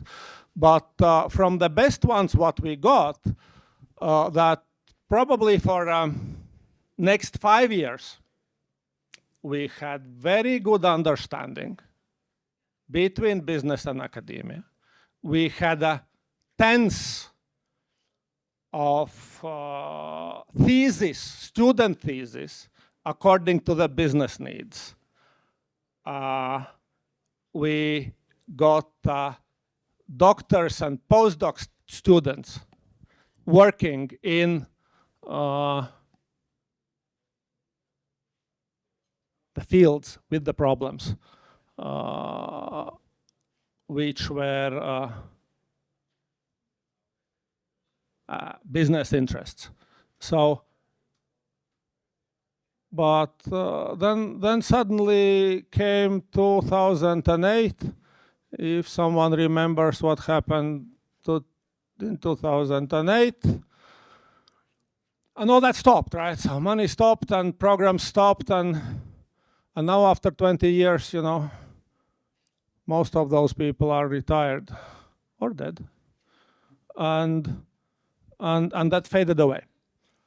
But if you ask me about one thing which really greatly improved that communication, that was that program, which pushed, right? It was not like if you wish you can come. It's in certain extent obligatory. You must spend half a year with those greedy bastards, you know, slave owners, and see what do they do, what do they think, how to improve what they are doing. And I truly believe if we will not find, and there are different ways, right? It's not only internship. Probably it can be structured in a different way. But I truly believe that if we, and by we I mean our public institutions, being that Ministry of Education, Ministry of Economics, or any other entity, before we learned how to drink a beer together, we will still be in that situation when eel talks to vacuum cleaner, you know. Because that program we see here, right? It's also funny. It breaks my brain because Ministry of Economics. So it's business money. It's Latvian budget money dedicated to improve competitiveness of Latvian businesses, right? Which is not. Because let's be honest, it's probably a nice program, but it's a startup program, right? It has all prerequisites, right? So you have to make a small teams, you have to make a nice pitches, and then you have a panel who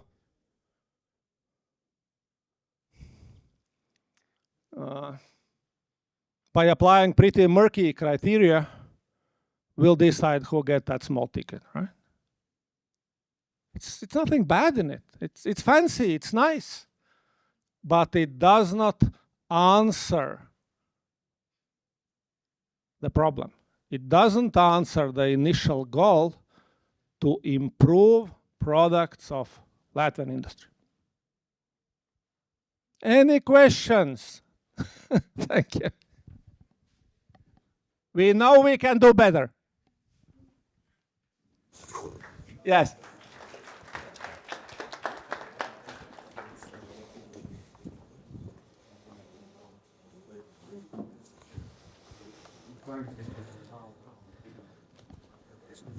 Now you should hear me. Aigar Sirgensons from Lias. You just thought that it is not the program that solves the problem. I didn't hear what then the program should look like. No, for that you need to pay me beer. This is not the problem. But I would say state must create some sort of internship program. We need scientists to be in the inside of companies for a longer period of time. They have to learn, because we know that scientists are smart people, right? It's no doubt about that. But in order to get a particular knowledge in small niche, even smartest people need some time, and we don't have it, and we don't have it mechanism.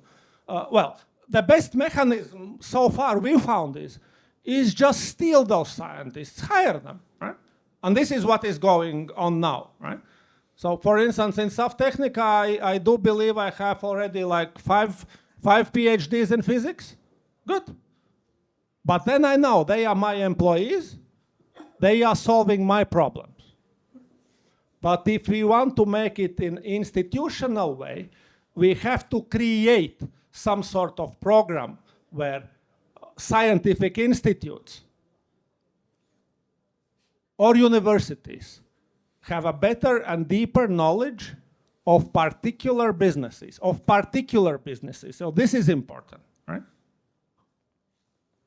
So you are talking about industrial postdocs and industrial PhD students. Yes. Okay. Yes. Well, you can name them in whatever way you wish, yes. But yes. No, this is terminology we understand. So. Yeah. But I can say, okay, this laboratory works with that particular company for next 5 years. Yeah. And then, because if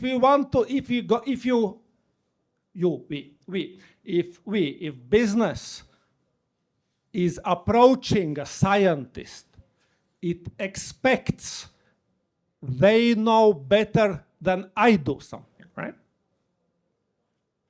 Today, it's not the case. Because obviously, you are smarter than me, but your knowledge is very wide. And in my particular small niche, I am smarter than you. And it stops that communication. That's the problem. Yeah. And then you say that I have to pay you in order for you to learn. And then I'm becoming a greedy, you know. Why should I? Yeah, I do believe that's the problem. That's always was the problem. Right? This program is a good step.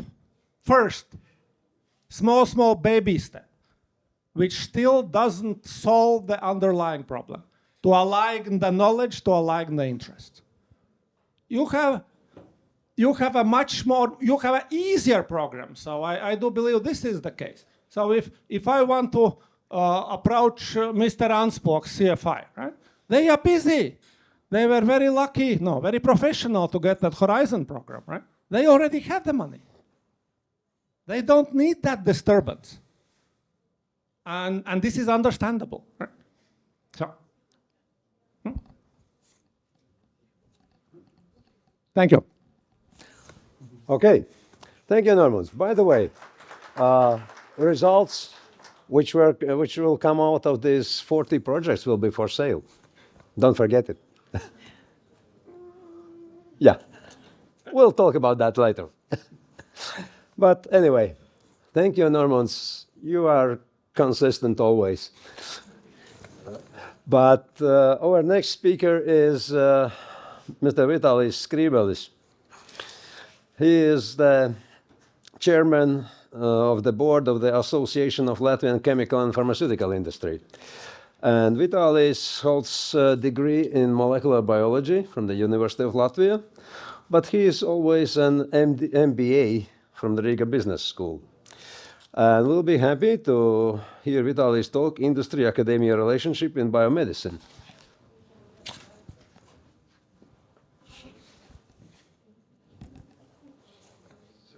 This is for you. Yeah. So I changed my position to see all of you. I am representing association where pharmaceutical, cosmetic, and chemical enterprises come together. And I've been asked to talk about relationships between academia and industry. And I will start with this slide, which little bit explain that historically, in field of biomedicine, relationships between academia and industry in field of biomedicine. When we thinking in industry about biomedicine, what we understand? Biological molecules and very close collaboration with hospitals. Then looks how it is. Do we have, as an industry, Latvian pharma industry, do we have relationships with academia regarding biomedicine? We'll start with history, where we are strong. We are strong in, as an industry and as academia, we are strong in small molecule drugs, no doubts. But either it's biomedicine, no. Then, are there a progress? Because there's still a big market in small molecule drugs. In each country, there is registered approximately 10,000 different drugs.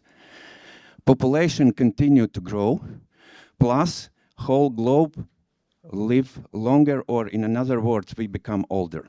That means we'll be needed more drugs. But is there some positive trend? I would say yes, because Latvian pharma industry start to think and elaborate new classes of drugs, peptide drugs and oligonucleotide drugs. Why these are closer to the biomedicine than small molecule drugs? Because peptides is the first step closer to the immunoglobulins, to monoclonal antibodies, to antibody conjugates. Very efficient and very expensive drugs.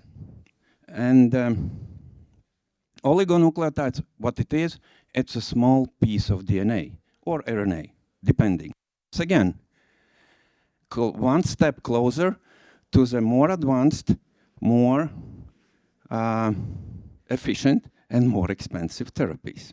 Also, more to the precision medicine as well, but still, it is expensive medicines. What is in this picture we show, there is no industry connection to the hospitals. Not yet, at least local one. Hospitals, of course, first of all, they participate in clinical trials. Good, nice, new therapies for patients, good additional income for doctors. From BioPhoT viewpoint, I'm happy to see that hospitals participate in these first 40 projects, mainly with diagnostical tools, mainly with tools how to treat the bacterial resistance, but still, that's good.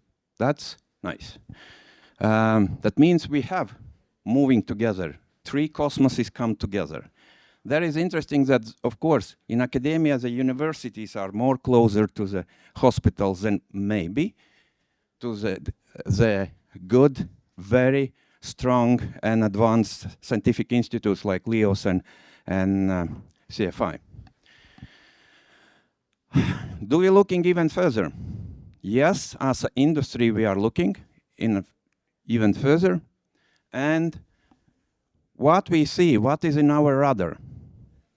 That means different additional therapies to whom we could work as manufacturers. This very abbreviation, unusual abbreviation, IDDC, that means integrated drug device combination. Do you know what is the most popular of this? No, I will say. Ladies, maybe you know. IDDC is Ozempic, injectable Ozempic, of course, not tablet. Yeah, that means that drug is combined with delivery device, but the work is done by drug. Then medical device by itself that make a work for patients like continuous insulin and glucose monitoring. That's example. Then biosimilars, that means those biological molecules who pass the patent protection stage, mainly monoclonal antibodies, and then gene therapies and cell therapies. What is interesting that there is a companies who already could say that we are in some kind working in cell therapies, Cellbox Lab, with their organ on chips. Very good, very interesting approach. We're growing. I am excited that when they will come to the, for example, breast cancer and growing capability to growing the biopsy of individual patient, to grow up to the levels that chemotherapy cocktails could be tested on this biopsy and get very reliable results, which chemotherapy cocktail would be most efficient, and gene therapies. So, how to grow ahead? Because at this moment, Latvian pharma industry are still in small molecule drugs. They are trying to grow up, but each step, even peptide and oligo drugs, it's 10 times more expensive than develop small molecule drug. Those one, who? That's a multi-million, tens of million development. That's but it's our future to attract more money. I am glad that BioPhoT finally start to work because it's nice ecosystem. And as Oswald said, what each ecosystem need? Each ecosystem need energy from outside. In this case, money. And to convince entrepreneurs to go to this direction, this is even already for discussion how to make relationships, but as soon as you are only here, dear BioPhoT, only here, and industry in some kind are jealous to use because you have a freedom, these developments which are paid by entrepreneurs' taxes, you could sell to everybody worldwide, which is your rights. But either it could work better if there would be connection more to the enterprises, and if BioPhoT is umbrella for scientists in two specific areas, biomedicine, pharmaceuticals, biotechnology, and photonica, smart materials, electronics, then there is umbrella competence centers under supervision of Ministry of Economics. And there is already 3 competence centers: pharma, smart materials, and electronics, who could make this connection, and then that enterprises take a risky money to convert your ideas in BioPhoT to the products closer to the market. And then it's either distributed by entrepreneurs by itself, or it's out-licensed, but it's still in later stage, and the money will be bigger, which come back. So, it's idealistic, but if I'm looking what we are faced nearby, that Latvian pharmaceutical companies are faced with shortage of critical drugs in Europe, 300 molecules which are manufactured outside the Europe. In next couple, 2-3 years, we have to participate in delivering more final dosage forms, tablets, capsules, ampoules, that to cover this, not be dependent on third countries. And also 2 global silent epidemics: increase of cancer incidence and obesity worldwide. Therefore, I wish BioPhoT continue to strive, grow, attract more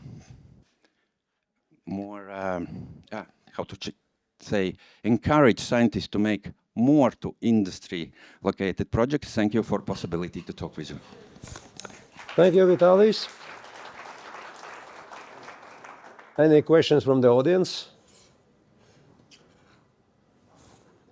If not, how would you assess the readiness of Latvian pharmaceutical industry to absorb innovations in the new areas you have been talking at the beginning of your talk, like RNAs, peptides, etc.?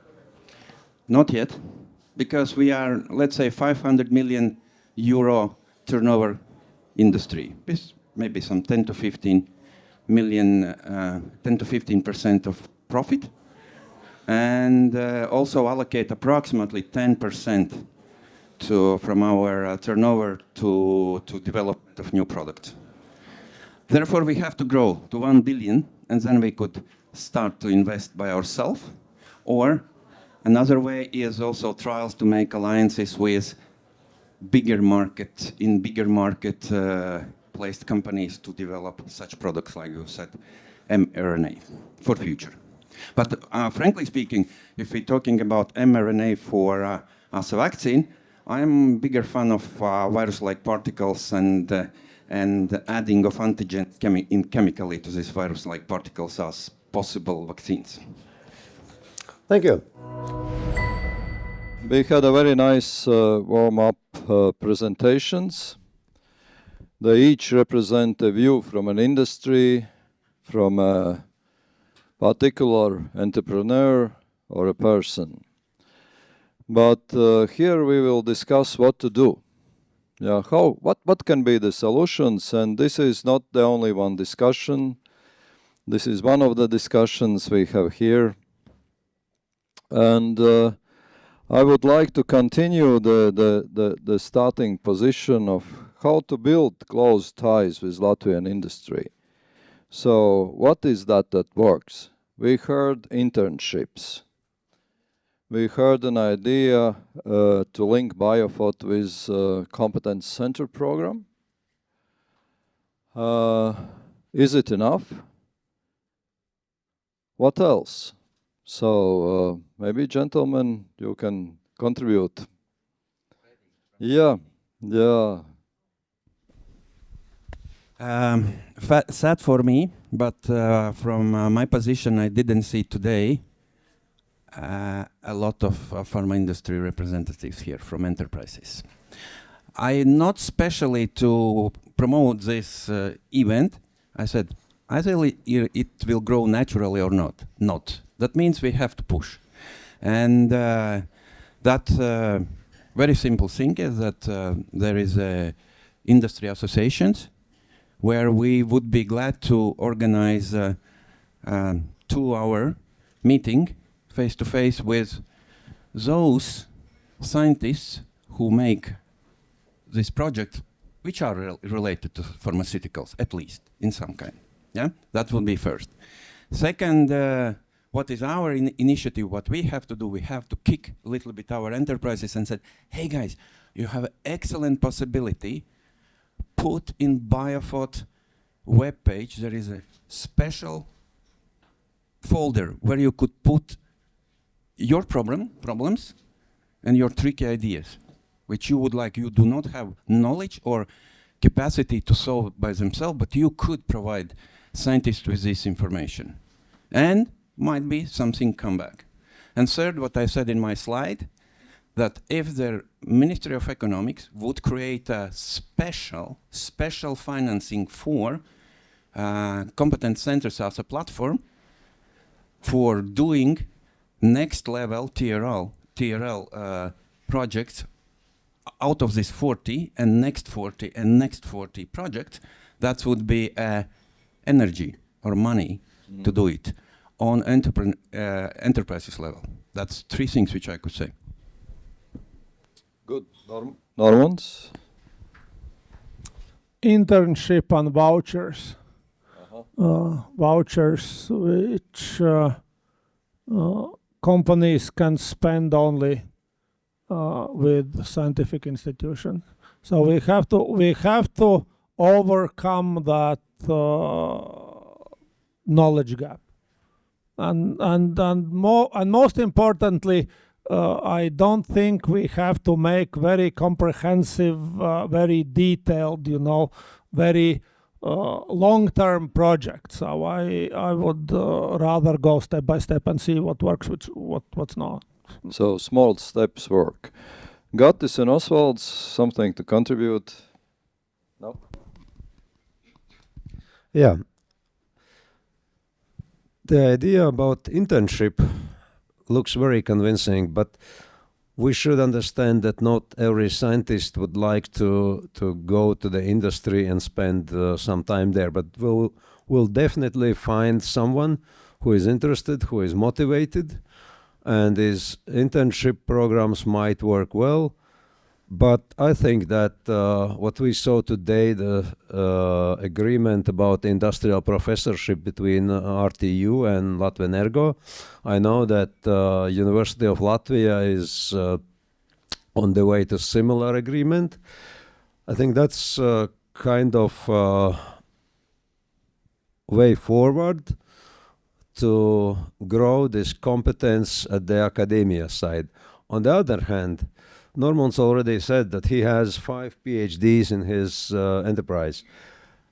And sometimes when we are talking to the industry partners, we sometimes don't take offense, but still we sometimes see that there is missing knowledge.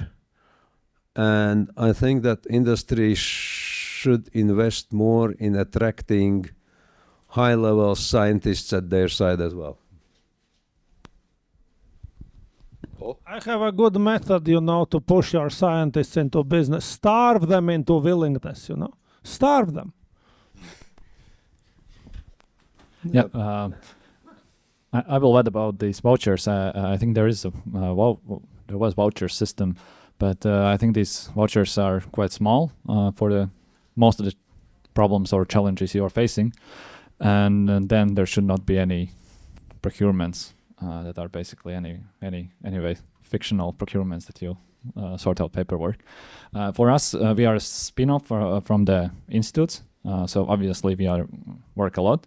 We have common projects, we have master students, we'll have PhD students, so it's very natural cooperation. I think programs like these are needed, and not like for 1 year and nobody knows what financing will be next year, etc. But it will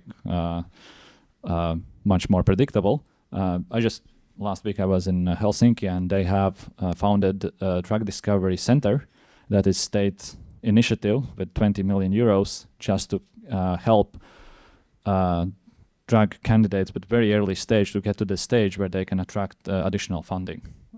For example, that's just for biotechs. Yes, I think one other interesting perspective is is there enough industry in our country? What do you think? Maybe. Yep. Definitely not, and I think that is one. This question came up in this scientific evaluation where. Why do you don't work with more industry, the Institute of Solid State Physics? But there's very little overlap, but actually the science and the industry. And if you are in, let's say, solid state physics, in general, there are very little industry or companies that have these very deep tech technologies that you have overlap between. And we don't have enough spin-offs yet that there would be companies that have this, let's say, the same field. Good. Maybe a small addition. I think that we should invest more effort into creation of new enterprises. From that point of view, I think that development of startups is a very good step forward. Okay, I know that 90% of startups die during the first 2 years, but still this is the way forward. This is the way to establish innovative frontier research requiring industry partners in Latvia. Good. If you look from this perspective, the research is needed because one of the greatest outcomes of the research is smart people. But you know, the research always has an outcomes which are not only publications, but these are also a new ideas, a completely new ideas how to do the things. And you know, it's a very specific thing how to test if this is valid, if this is relevant, if it is competitive. And here we look on the research commercialization path. So you cannot get any more the competitive excellence money for that. And this is one of the aims why such programs like BioPhoT are needed. And what do you think, what are the commercialization methods and paths for innovation development in science? Maybe, Lauma, you have an opinion on that. In any case, certainly I have some thoughts on this, and what I can say is that the ways, the appropriate ways, and how you can think or approach technology transfer really differ on different kind of stages of maturity, not only on the country's national innovation system, but also each sector, and it depends on several factors. So we have heard that there are many ways how you can approach technology transfer. So it can be linear technology transfer when you can look directly at technology push methods. So you create something, then you try to move it to the market through various ways, either through licensing or acquisition or doing the startup way. Or it can be through technology pull and different other ways. But I think the way how you could evaluate which one is more important, thank you, is basically to look also at what the short-term goals and what the long-term goals are, because different methods and the ways, which aspects you focus on when you think about technology transfer really differ from that. So if you look at short-term goals, you really wish to boost differs on what kind of KPIs you have. So if you want to boost sales or different kind of, I don't know, income or sales indicators, then yes, licensing quickly or acquisitions would be the best way how to approach. But if you really want to build long-term relationships and maybe not gain as much funding from licensing revenues or royalties, but instead you focus on the research that comes together with these licensings and builds long-term relationships, that's again another approach. So this is some things that you really need to evaluate. And of course, going the startup way, again, is another thing. But really, it heavily depends on the existing, I would say, knowledge governance regime in the country, where the country is, in which stage, whether it's in the stage of building relationships or already scaling up the relationships. I think we're still in the stage where in many sectors we still need to establish the relationships. So we are at this kind of knowledge governance regime. And this kind of you can think about doing it through the mission approach way, and this is what I think the BioPhoT program really fulfills this kind of aspect, because it certainly has mission approach elements at its core. So I think this is a very good start. Good. Let us look from perspective of institute and startup company which experience this on their own skins. So Oswald, if I may, please, yeah. please, one question. Is Mr. Liepiņš still here from Statistics Bureau? Because I'm hearing that licensing, right? That licensing should be the livelihood of academia. I have a question. What is the licensing fees Latvian academic institutions are receiving per year so far? Do you have any number?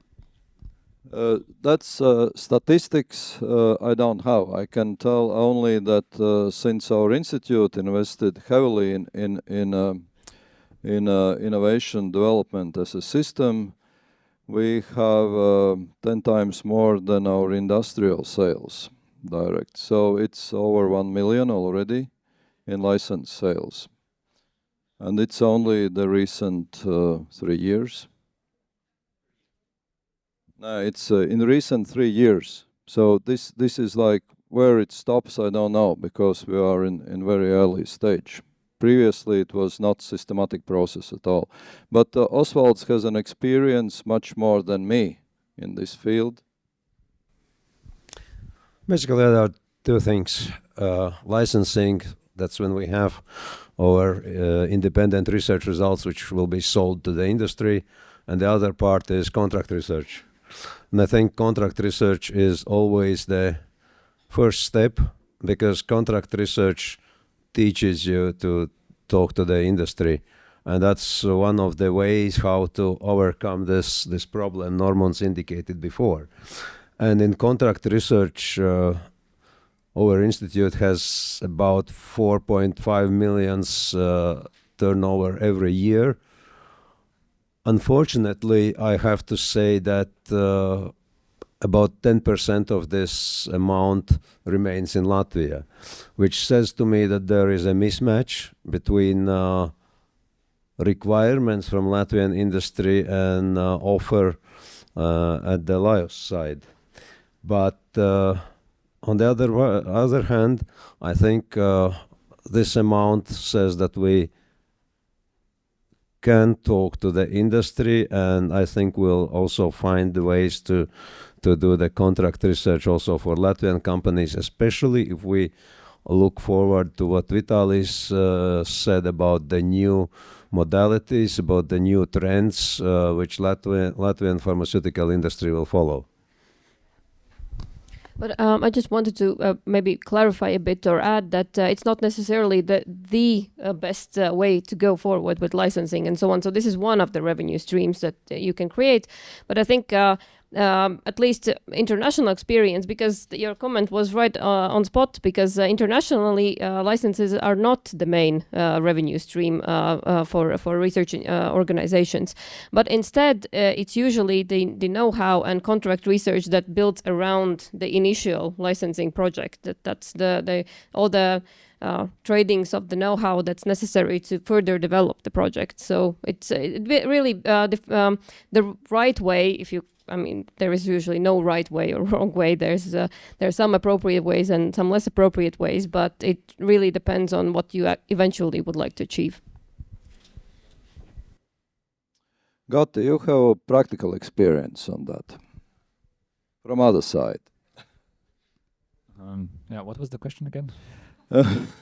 The question was when we talk about commercialization of the research outcomes, what are the practical implementations when you go to the market? What are the practical ways? So you experience the way of startup company, which is completely different story than just licensing. From institute perspective, that includes licensing as well, but you understand the difference. Yeah, I think there are many ways how to look at it and comment, but I think the ownership of IP, that is very important. Also a bit skeptical about the potential of licensing and selling IP at the early stage. That I think happens quite rarely. And the main, I would say the main way forward will be that creating spin-offs and startups to create this industry or companies out from research. But IP is still, I think it's not really sold, or we don't have that very good process of how to transfer it from universities and from research institutes. At least investors from outside, they look very skeptically on Baltics and Latvia if IP belongs to university or institute, because they will see that, for example, one investor from Lithuania, they said that they waited at least half a year or even 1 year when they finally will transfer IP from one of the universities in Estonia to the company.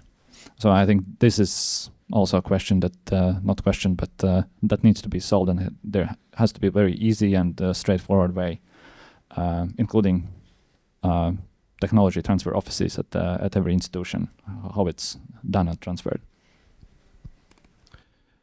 Good. If you look on this program BioPhoT we are talking today here, what do you think is the role of such a program in an ecosystem? Maybe our ministry representative can tell something. Sure. I think that BioPhoT as a platform plays important and a big part in the ecosystem as a whole. Why?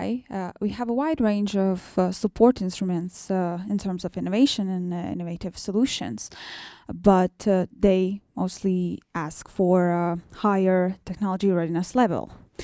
And here, the BioPhoT, first of all, is a long-term program, which is really important in the early stage of scientific idea, and supports this technology, this idea in early stage of TRL, which is really important. So covers a key stage in this ecosystem.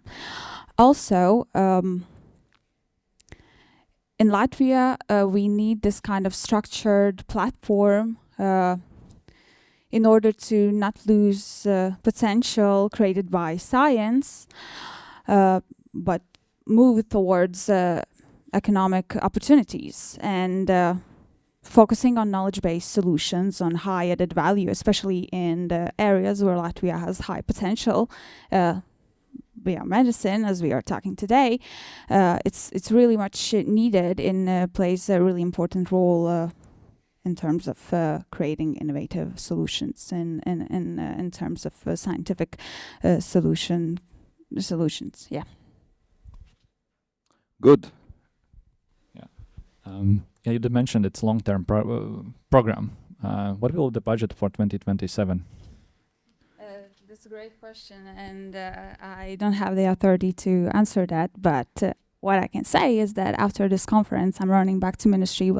I will have a meeting with our finance department, and we're going to speak about this and understand what is the budget. But yeah, I don't have an answer right now. Yeah, that I think is all a discussion when researchers think about this program. Okay, it's eight months. What can you do in 8 months? Is there going to be continuation? If not, is it actually worth to spend these 8 months trying to do anything? I remember one of the meetings at ISSP. We had a representative from KTH Technology Transfer Office, and he said that there is funding for researchers, and the long-term benefit of such programs are that they force researchers to speak with industry, and many of them have never done that before. And if they're not going to turn into entrepreneurs, this idea is not going to fly. For many different reasons. At least that will help for them to be a better scientists, because when next time they make a publication or write application of the project, they will think about more what actually the real application is, and if there is actually application. Not only I read that in one paper it said there is application in this, and you have never actually spoken with industry. Yeah, in this program maybe Oswald can add on my sentence, but the scientists works close with the industry. And I think it's also really important if you're speaking about in terms of ecosystem. Yeah, Oswald. Yeah, I think that's the task for the Industry Challenges Data Bank. So Industry Challenges, that's the place where we can learn about the problems industry is facing. And that's the way how industry may shape the interests of researchers. Because what Norman said about starving is an ultimate motivator, definitely. But starving doesn't work very well in an open system. And we have to understand that Latvian science is an open system. And apart from Latvian grants and apart from Latvian research institutions, there are many competitors for our scientists in Europe, around the globe. And we should be very careful with starving. And that is why we should organize more these discussions where industry really presents their and I really liked Vitali's talk about the new intentions, new thoughts about of the pharmaceutical industry. And I think we would appreciate very well also something similar from the electronics part, or maybe we can think about Latvian Ergo or such kind of larger enterprises to to expose the problems of industry to academia. I must disappoint you. The idea of industry writing their troubles, crying notes, and to post it in a public space, it's just wishful thinking, and not because of let's say, disclosing my troubles to competition or all outside world. But, we are lazy people as well. And if you tell me that I want to make a paper, trouble paper, and put it somewhere public, and then maybe someone will look at that and maybe will come and speak with me, it's not enough. So I was trying that approach. You know what my engineer said? Easy. If you wish, you can write it yourself. We have work to do. And I have very little arguments to tell them so. So it's not. Only way to learn is to be close to the business or to close to the academia. Drink beer together and work in the same room for a longer period of time, not just 1 or 2 hours visits. So 2-hour visit is very good, but it's just starting step. So it's not. That website will not work. It will be dead. That is why we need to think about these internships, and that's what BioPhoT will do. We'll see how we succeed with that. Yeah. There are some lessons learned, that's for sure. And there's some feedback already collected. And we already discussed about the subjects to organize a specific industry days, which should be not very broad, but focused. That's also is very clear. But if you look on these, for example, these 40 projects, which are platform innovation projects, they're represented there, waiting for the poster awards and things. How, during this process, learn how to develop innovation, because innovation is the thing which really is needed by the market. So how to learn that some things need to be dropped, because it's not competitive, it's not doable in industrial scale, and how to get this early feedback from the industry is actually nothing real done, which is also a big cultural change for a researcher, because he wants to finish and then to present. But actually you need to discuss, as in Gati's presentation about Cellbox, to talk with these big Merck, AstraZeneca, at the stage where you have poster like this, to understand where really to invest. What do you think can be these things, Oswald? Maybe how you envision that during the process the researchers will learn this on their own, and maybe BioPhoT platform can somehow support this process. This is a kind of trial and error method. If I remember the past days when I was working in the lab, I was very arrogant, and I thought that I am smarter than any industry guy might be. And then I remember my visits at Grindex, when I explained what should be done better than they do, and they simply explained me why I am simply stupid. So that was the time. And I think that during the BioPhoT platform projects, let's wait until these 40 projects will be accomplished. And I think that our researchers will learn whether industry is interested in results they achieved or not. Because theoretically, you may attend many seminars, you may attend very many courses about how to shape your research to the needs of the industry, but unless you present your finding and unless you get real critics from the partner, it will not work. Sorry for that. And we have to wait until those 40 projects will be implemented, and our colleagues from the academia should take lessons why industrial partners are not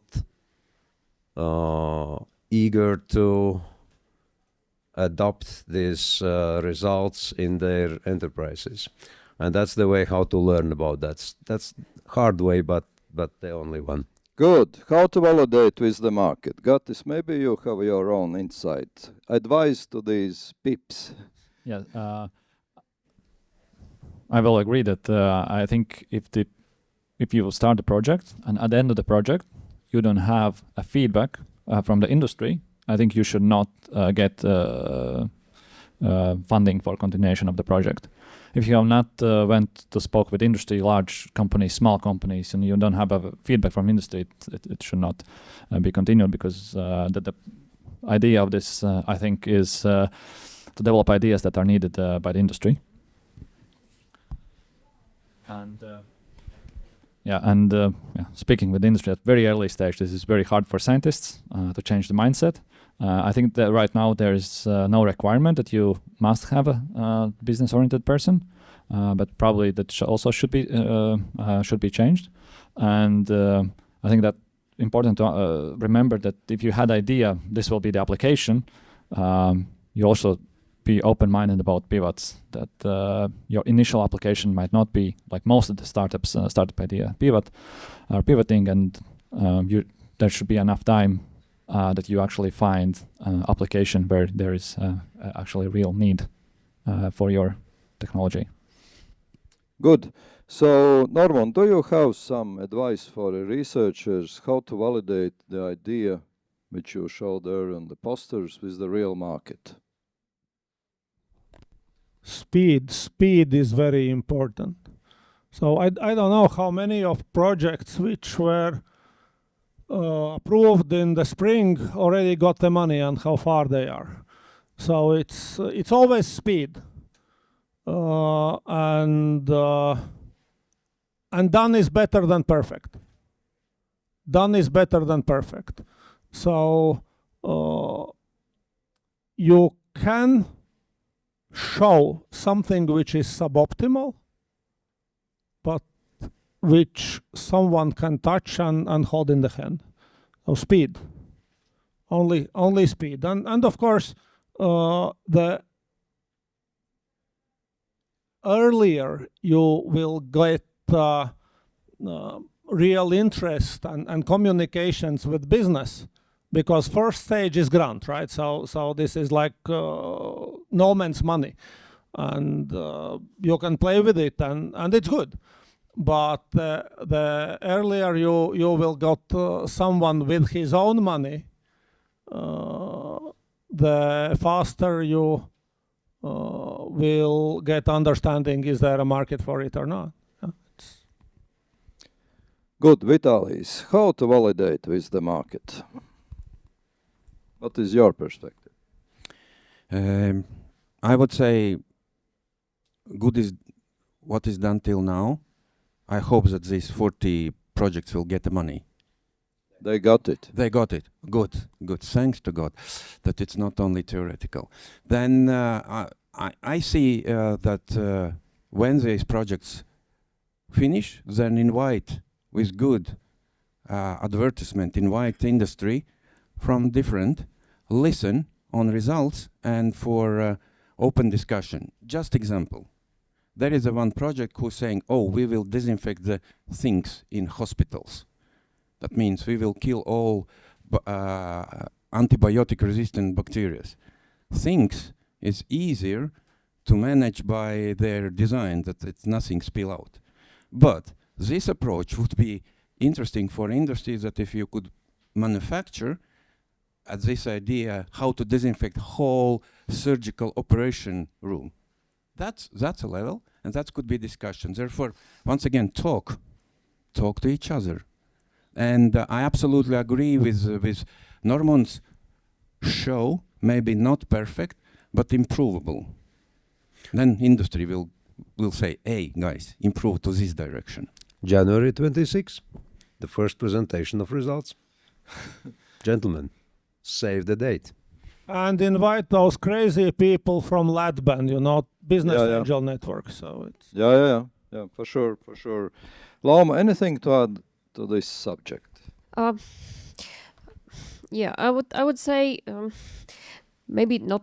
Well, I have been thinking about this quite a lot because while I myself have not been directly involved in any kind of commercialization projects and their implementation and during the validation phase, but I have really watched so many of them from the backstage, I would say, or the back rows, somewhere behind the curtain, just observing. And I have seen many researchers really struggling with this validation phase for multitude of reasons. What you said about, thinking that your ideas might be better than others, and feeling that there's no need to validate, but also because of pure shyness, I would say, and the difficulty to really climb out of the lab and actually start calling. Because I remember I had in one of the hackathons by ISSP, I was a mentor there, and one of the researchers asked me, "Look, how do I know which one is better?" And I said, "Call the company." What? No. So maybe it's also maybe a way how to, and I absolutely agree with what Norman said about the database. It's difficult to write down these ideas, and also to scroll in the ideas and to understand what is meant exactly by them, because you also need somebody who can in some cases translate between the sides and so on. But I think it really indicates that there is a need for a kind of safe space for exchanging ideas and so on. But what I think was maybe briefly mentioned, but I would really like to emphasize a bit more, and this is what is truly missing, especially in I think in most of the research programs universally, not only in Latvia. I mean, this is a universal sort of shortcoming, is that there is failure, and there is bound to be a failure of some sort, meaning that not all of the research projects will succeed in their early stages. I mean, you may not prove the theories that you wanted; they might fail, or they might fail in commercialization. Not necessarily fail as in general, because you might find other ways how to commercialize. So, to put it like very briefly, I think it's also a good idea to somewhat start normalizing failure. Not in the sense that you have to encourage failure. No, that's not what I mean. But normalize failure. That it's not necessarily bad, because we still had some spillovers during the process. We still learned a lot of things, and we validated some things, and we realized that maybe this is not the way how to move forward. And it's better to not lose any more resources in pursuing the wrong ideas. So I think this is a crucial thing. Normalizing failure. That's great. Yeah. Oswald, I'm a bit lost in the time. When we need to finish, can you? In 10 minutes. In 10 so minutes. We have plenty of time now. Plenty of time. So I would say that for us it's a time shortly to wrap up. And if I ask you, Oswald, what are your bottom line points from this roundtable, from this conference? What do you think we will do in our nearest future, and what things need to be deeply discussed with our funding agency, ministry, and what we can do in our next period better than now? The first takeaway message was about this database of industrial challenges. We have already our team of mentors who are supposed to expose the ideas coming from industry to the academia, and also to facilitate discussions between academic teams to the industry. But I think we should invest more effort in this mentoring of the database of challenges. That is one takeaway message. The other one, we should present the results of innovation projects at our earliest convenience, and maybe the 26th of January is a really good time to do so. On the other hand, we should not hope that every researcher will talk to the industry under any circumstances, and we should use BioPhoT as a tool for our academic colleagues to test whether they would like to be industrial scientists or not. And we should show our progress in order to help the Ministry of Economics to ensure funding for the next cycle. Thanks. Yeah. As I mentioned in my speech, that we highly value the dialogue, and we need to make sure that the support environment that we created meets the market needs. So we need this feedback. We need to know what needs to be improved, and we are open to it and ready to work for it. So, as also as mentioned, we need results, and presenting them in your earliest convenience is really important. So yeah, we are open for conversations and for dialogue to improving this program even more, and also maybe speaking about internships or some sort of side of it. Thank you. But if I ask you personally, what do you think about the integration of or linkage between BioPhoT and competence centers? Yeah. That's an interesting idea, but I still cannot imagine the implications. I need to consult with my colleagues of RIS3. They are in charge of competence centers, but they are linked indirectly because each of the competence centers covers the one part of the smart specialization sectors.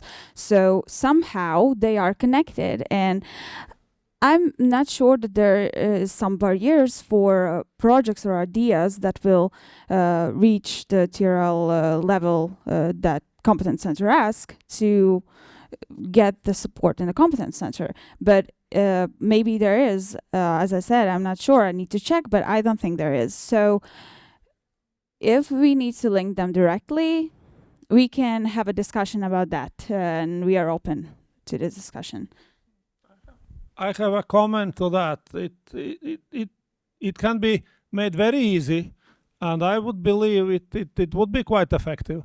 So declare that if that poster, that project which is coming from scientific institution is connected with the project already financed by competence center, then it qualifies automatically and the grant is given.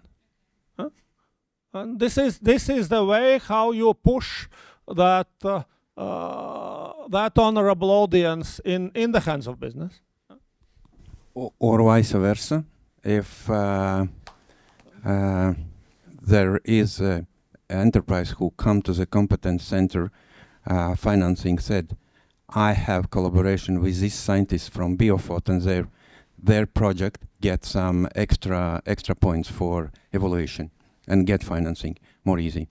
I've heard it. I will share it with my colleagues. Yeah. This I think is a good point for political discussion and from research institutions. Why research institutions don't participate directly in competence center projects? This is because they need to co-finance.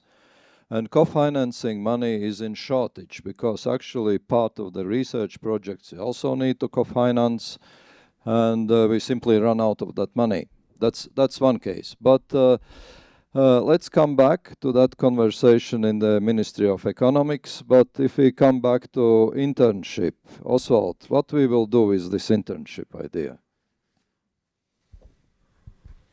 We should think about the time which the researchers may spend at industry sites. It won't be as long as Norman's wishes, but at least as the first step, we can make this familiarization with industry from the inside. And we'll think about that starting from next year. I think that there could be some money. I can't say right now how much it will be and how many hours can we have, but at least for familiarization with the requirements industry sets for R&D projects, it should be enough. Good. There was also discussion about the vouchers. Currently, vouchers are not the same vouchers as they were before. Our larger customers are not happy with the existing program because it's not fitted for larger enterprises, but doesn't matter.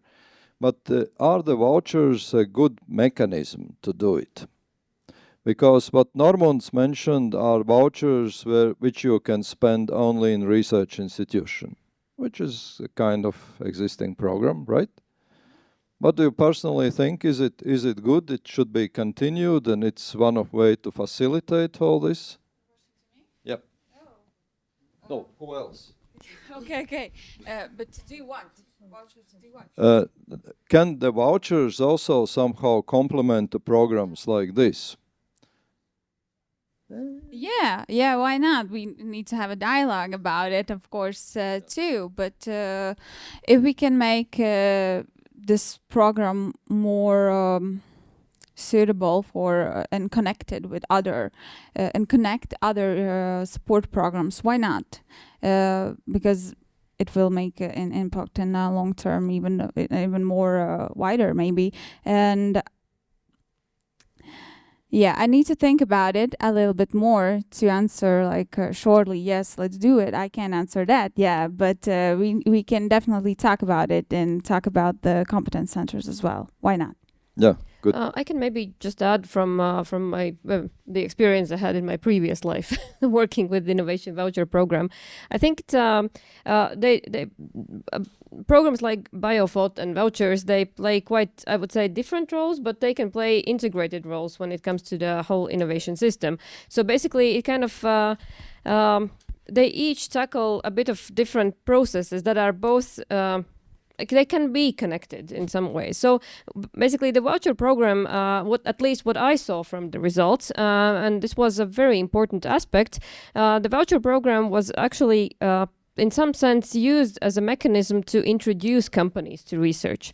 So there were many companies who were returning customers, but there were so many companies whose first interaction with researchers was through the voucher program. And I think this is a very important step to kind of build this relationship between the industry and research part. And then, of course, when we have already established this culture of collaboration and both sides know what to expect from each other, then I think BioPhoT can really come in and kind of scale up on this existent relationship. I think maybe this is an approach how to look at it. From political perspective, I think that's more important to build the competencies in the field where there's a synergy between research and industry. Normal. Yeah, I don't like existing vouchers. They are bad. They don't achieve the goal because they are too small. So that voucher is 25,000. So you can't do anything meaningful in the science for 25K. You cannot. And those vouchers were designed for startups, where mostly those startups didn't know what to ask that scientist, right? So when I'm talking in my language, if I'm talking vouchers, so that is voucher which is designed for large business, big business, not small, big business, and ticket is like the same 200,000 euros. Then we can expect some meaningful results.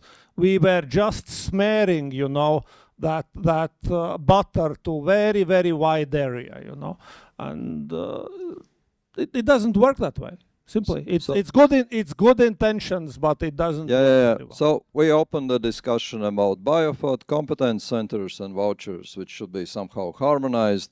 Are there any burning questions from the auditorium? Oh, there is. Yeah. Yeah, thank you very much. I'm Christian Krenbergs here from Innovation Ecosystem Development Unit at the Science Innovation Center in RTU. I'm more on the vision of similar, like Norman says, on this greedy businessman in a way. But it's funny to say that. But I was thinking the BioPhoT program in general, it's very nice, 200,000 euros. It's a really good grant and so on. At the same time, we talk about failing faster in general in startup world. Failing faster is the best mechanism to make sure that you actually go out there, validate. Shouldn't there be a step before allocating these 200,000 euros to go and validate and fail faster? Because from this support is from the government side, and obviously those are scarce resources for us in Latvia. Maybe this money could be better spent if there's this another step before granting the money. There is a step when you have to validate your idea with industry experts panel, and that's the validation.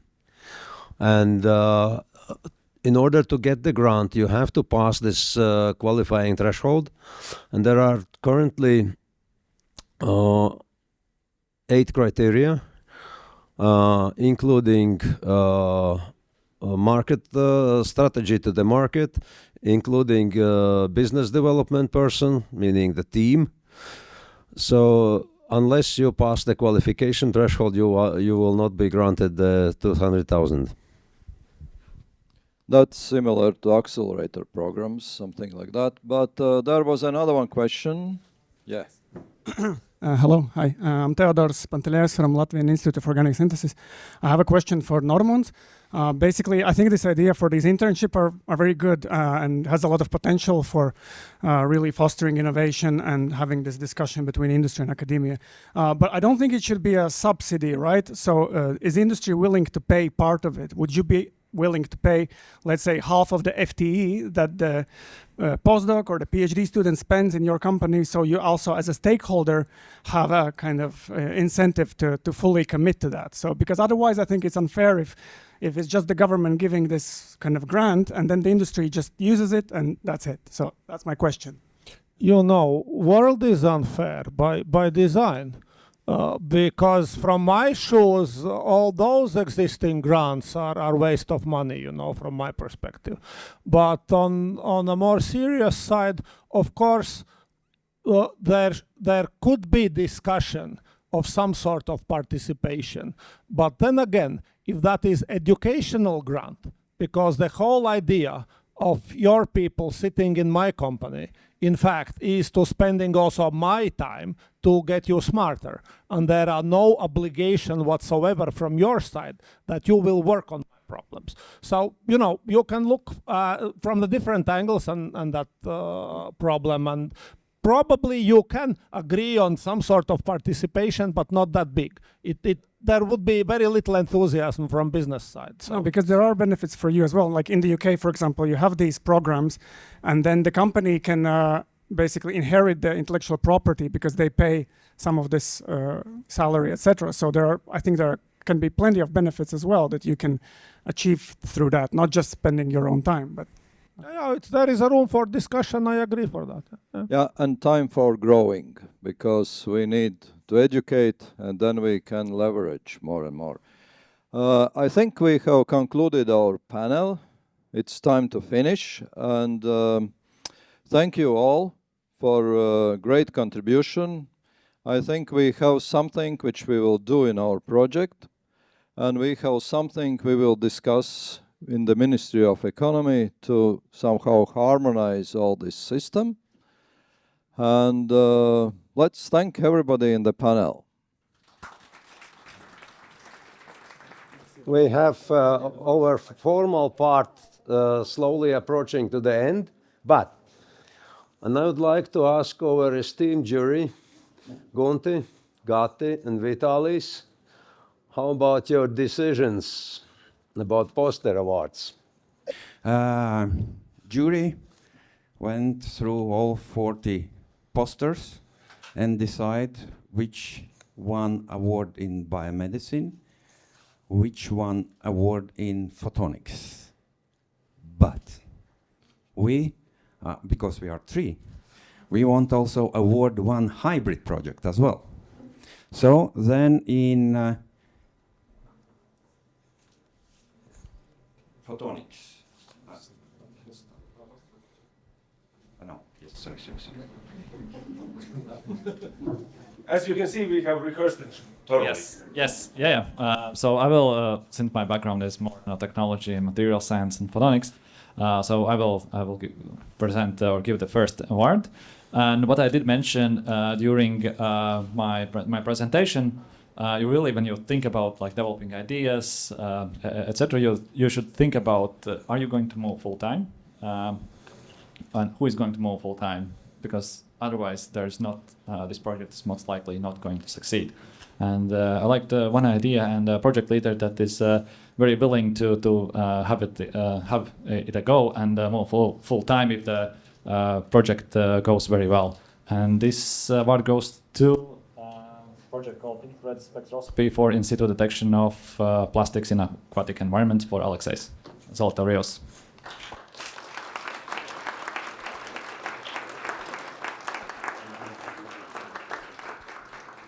Okay, then it's for jury. I believe you will pass, yeah? Yeah. Yes. Then for biomedicine, we had how to say, very, very harsh discussions because several medicine-connected projects being attractive. But finally, we decided that project who will minimize influence of newborn babies to analyze their problems and deficiencies. We award project suite-based monitoring and assessment of relevant clinical biomarkers. And leader is Kristaps Kleviņš.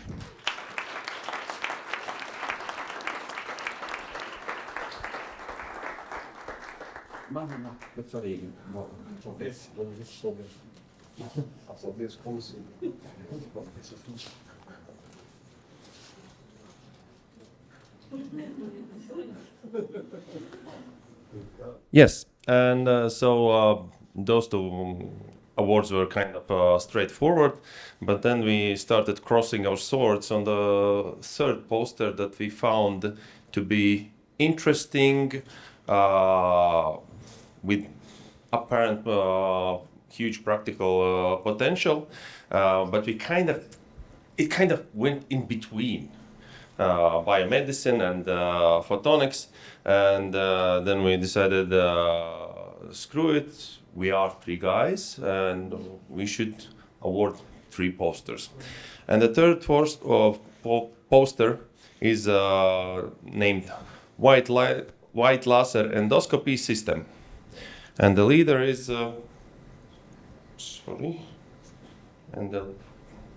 Who is the leader? Faculties, who is the leader? Spiegels, yes, Mr. Spiegels. We are not prepared for the third award, but BioPhoT is famous for flexibility, which means the third award will be organized in a few hours' time, and we will pass it to Dr. Spiegels. But now, last not least, Participants' Sympathy Award. It wasn't that complicated because the stickers should be only counted, and as far as I am informed, the largest number of stickers was collected at the poster smart diagnostics and aptamer-based device for rapid malaria detection, Rapid M. And the leader is Liga Konrada. So, congratulations, and you receive the Sympathy Award of BioPhoT conference participants.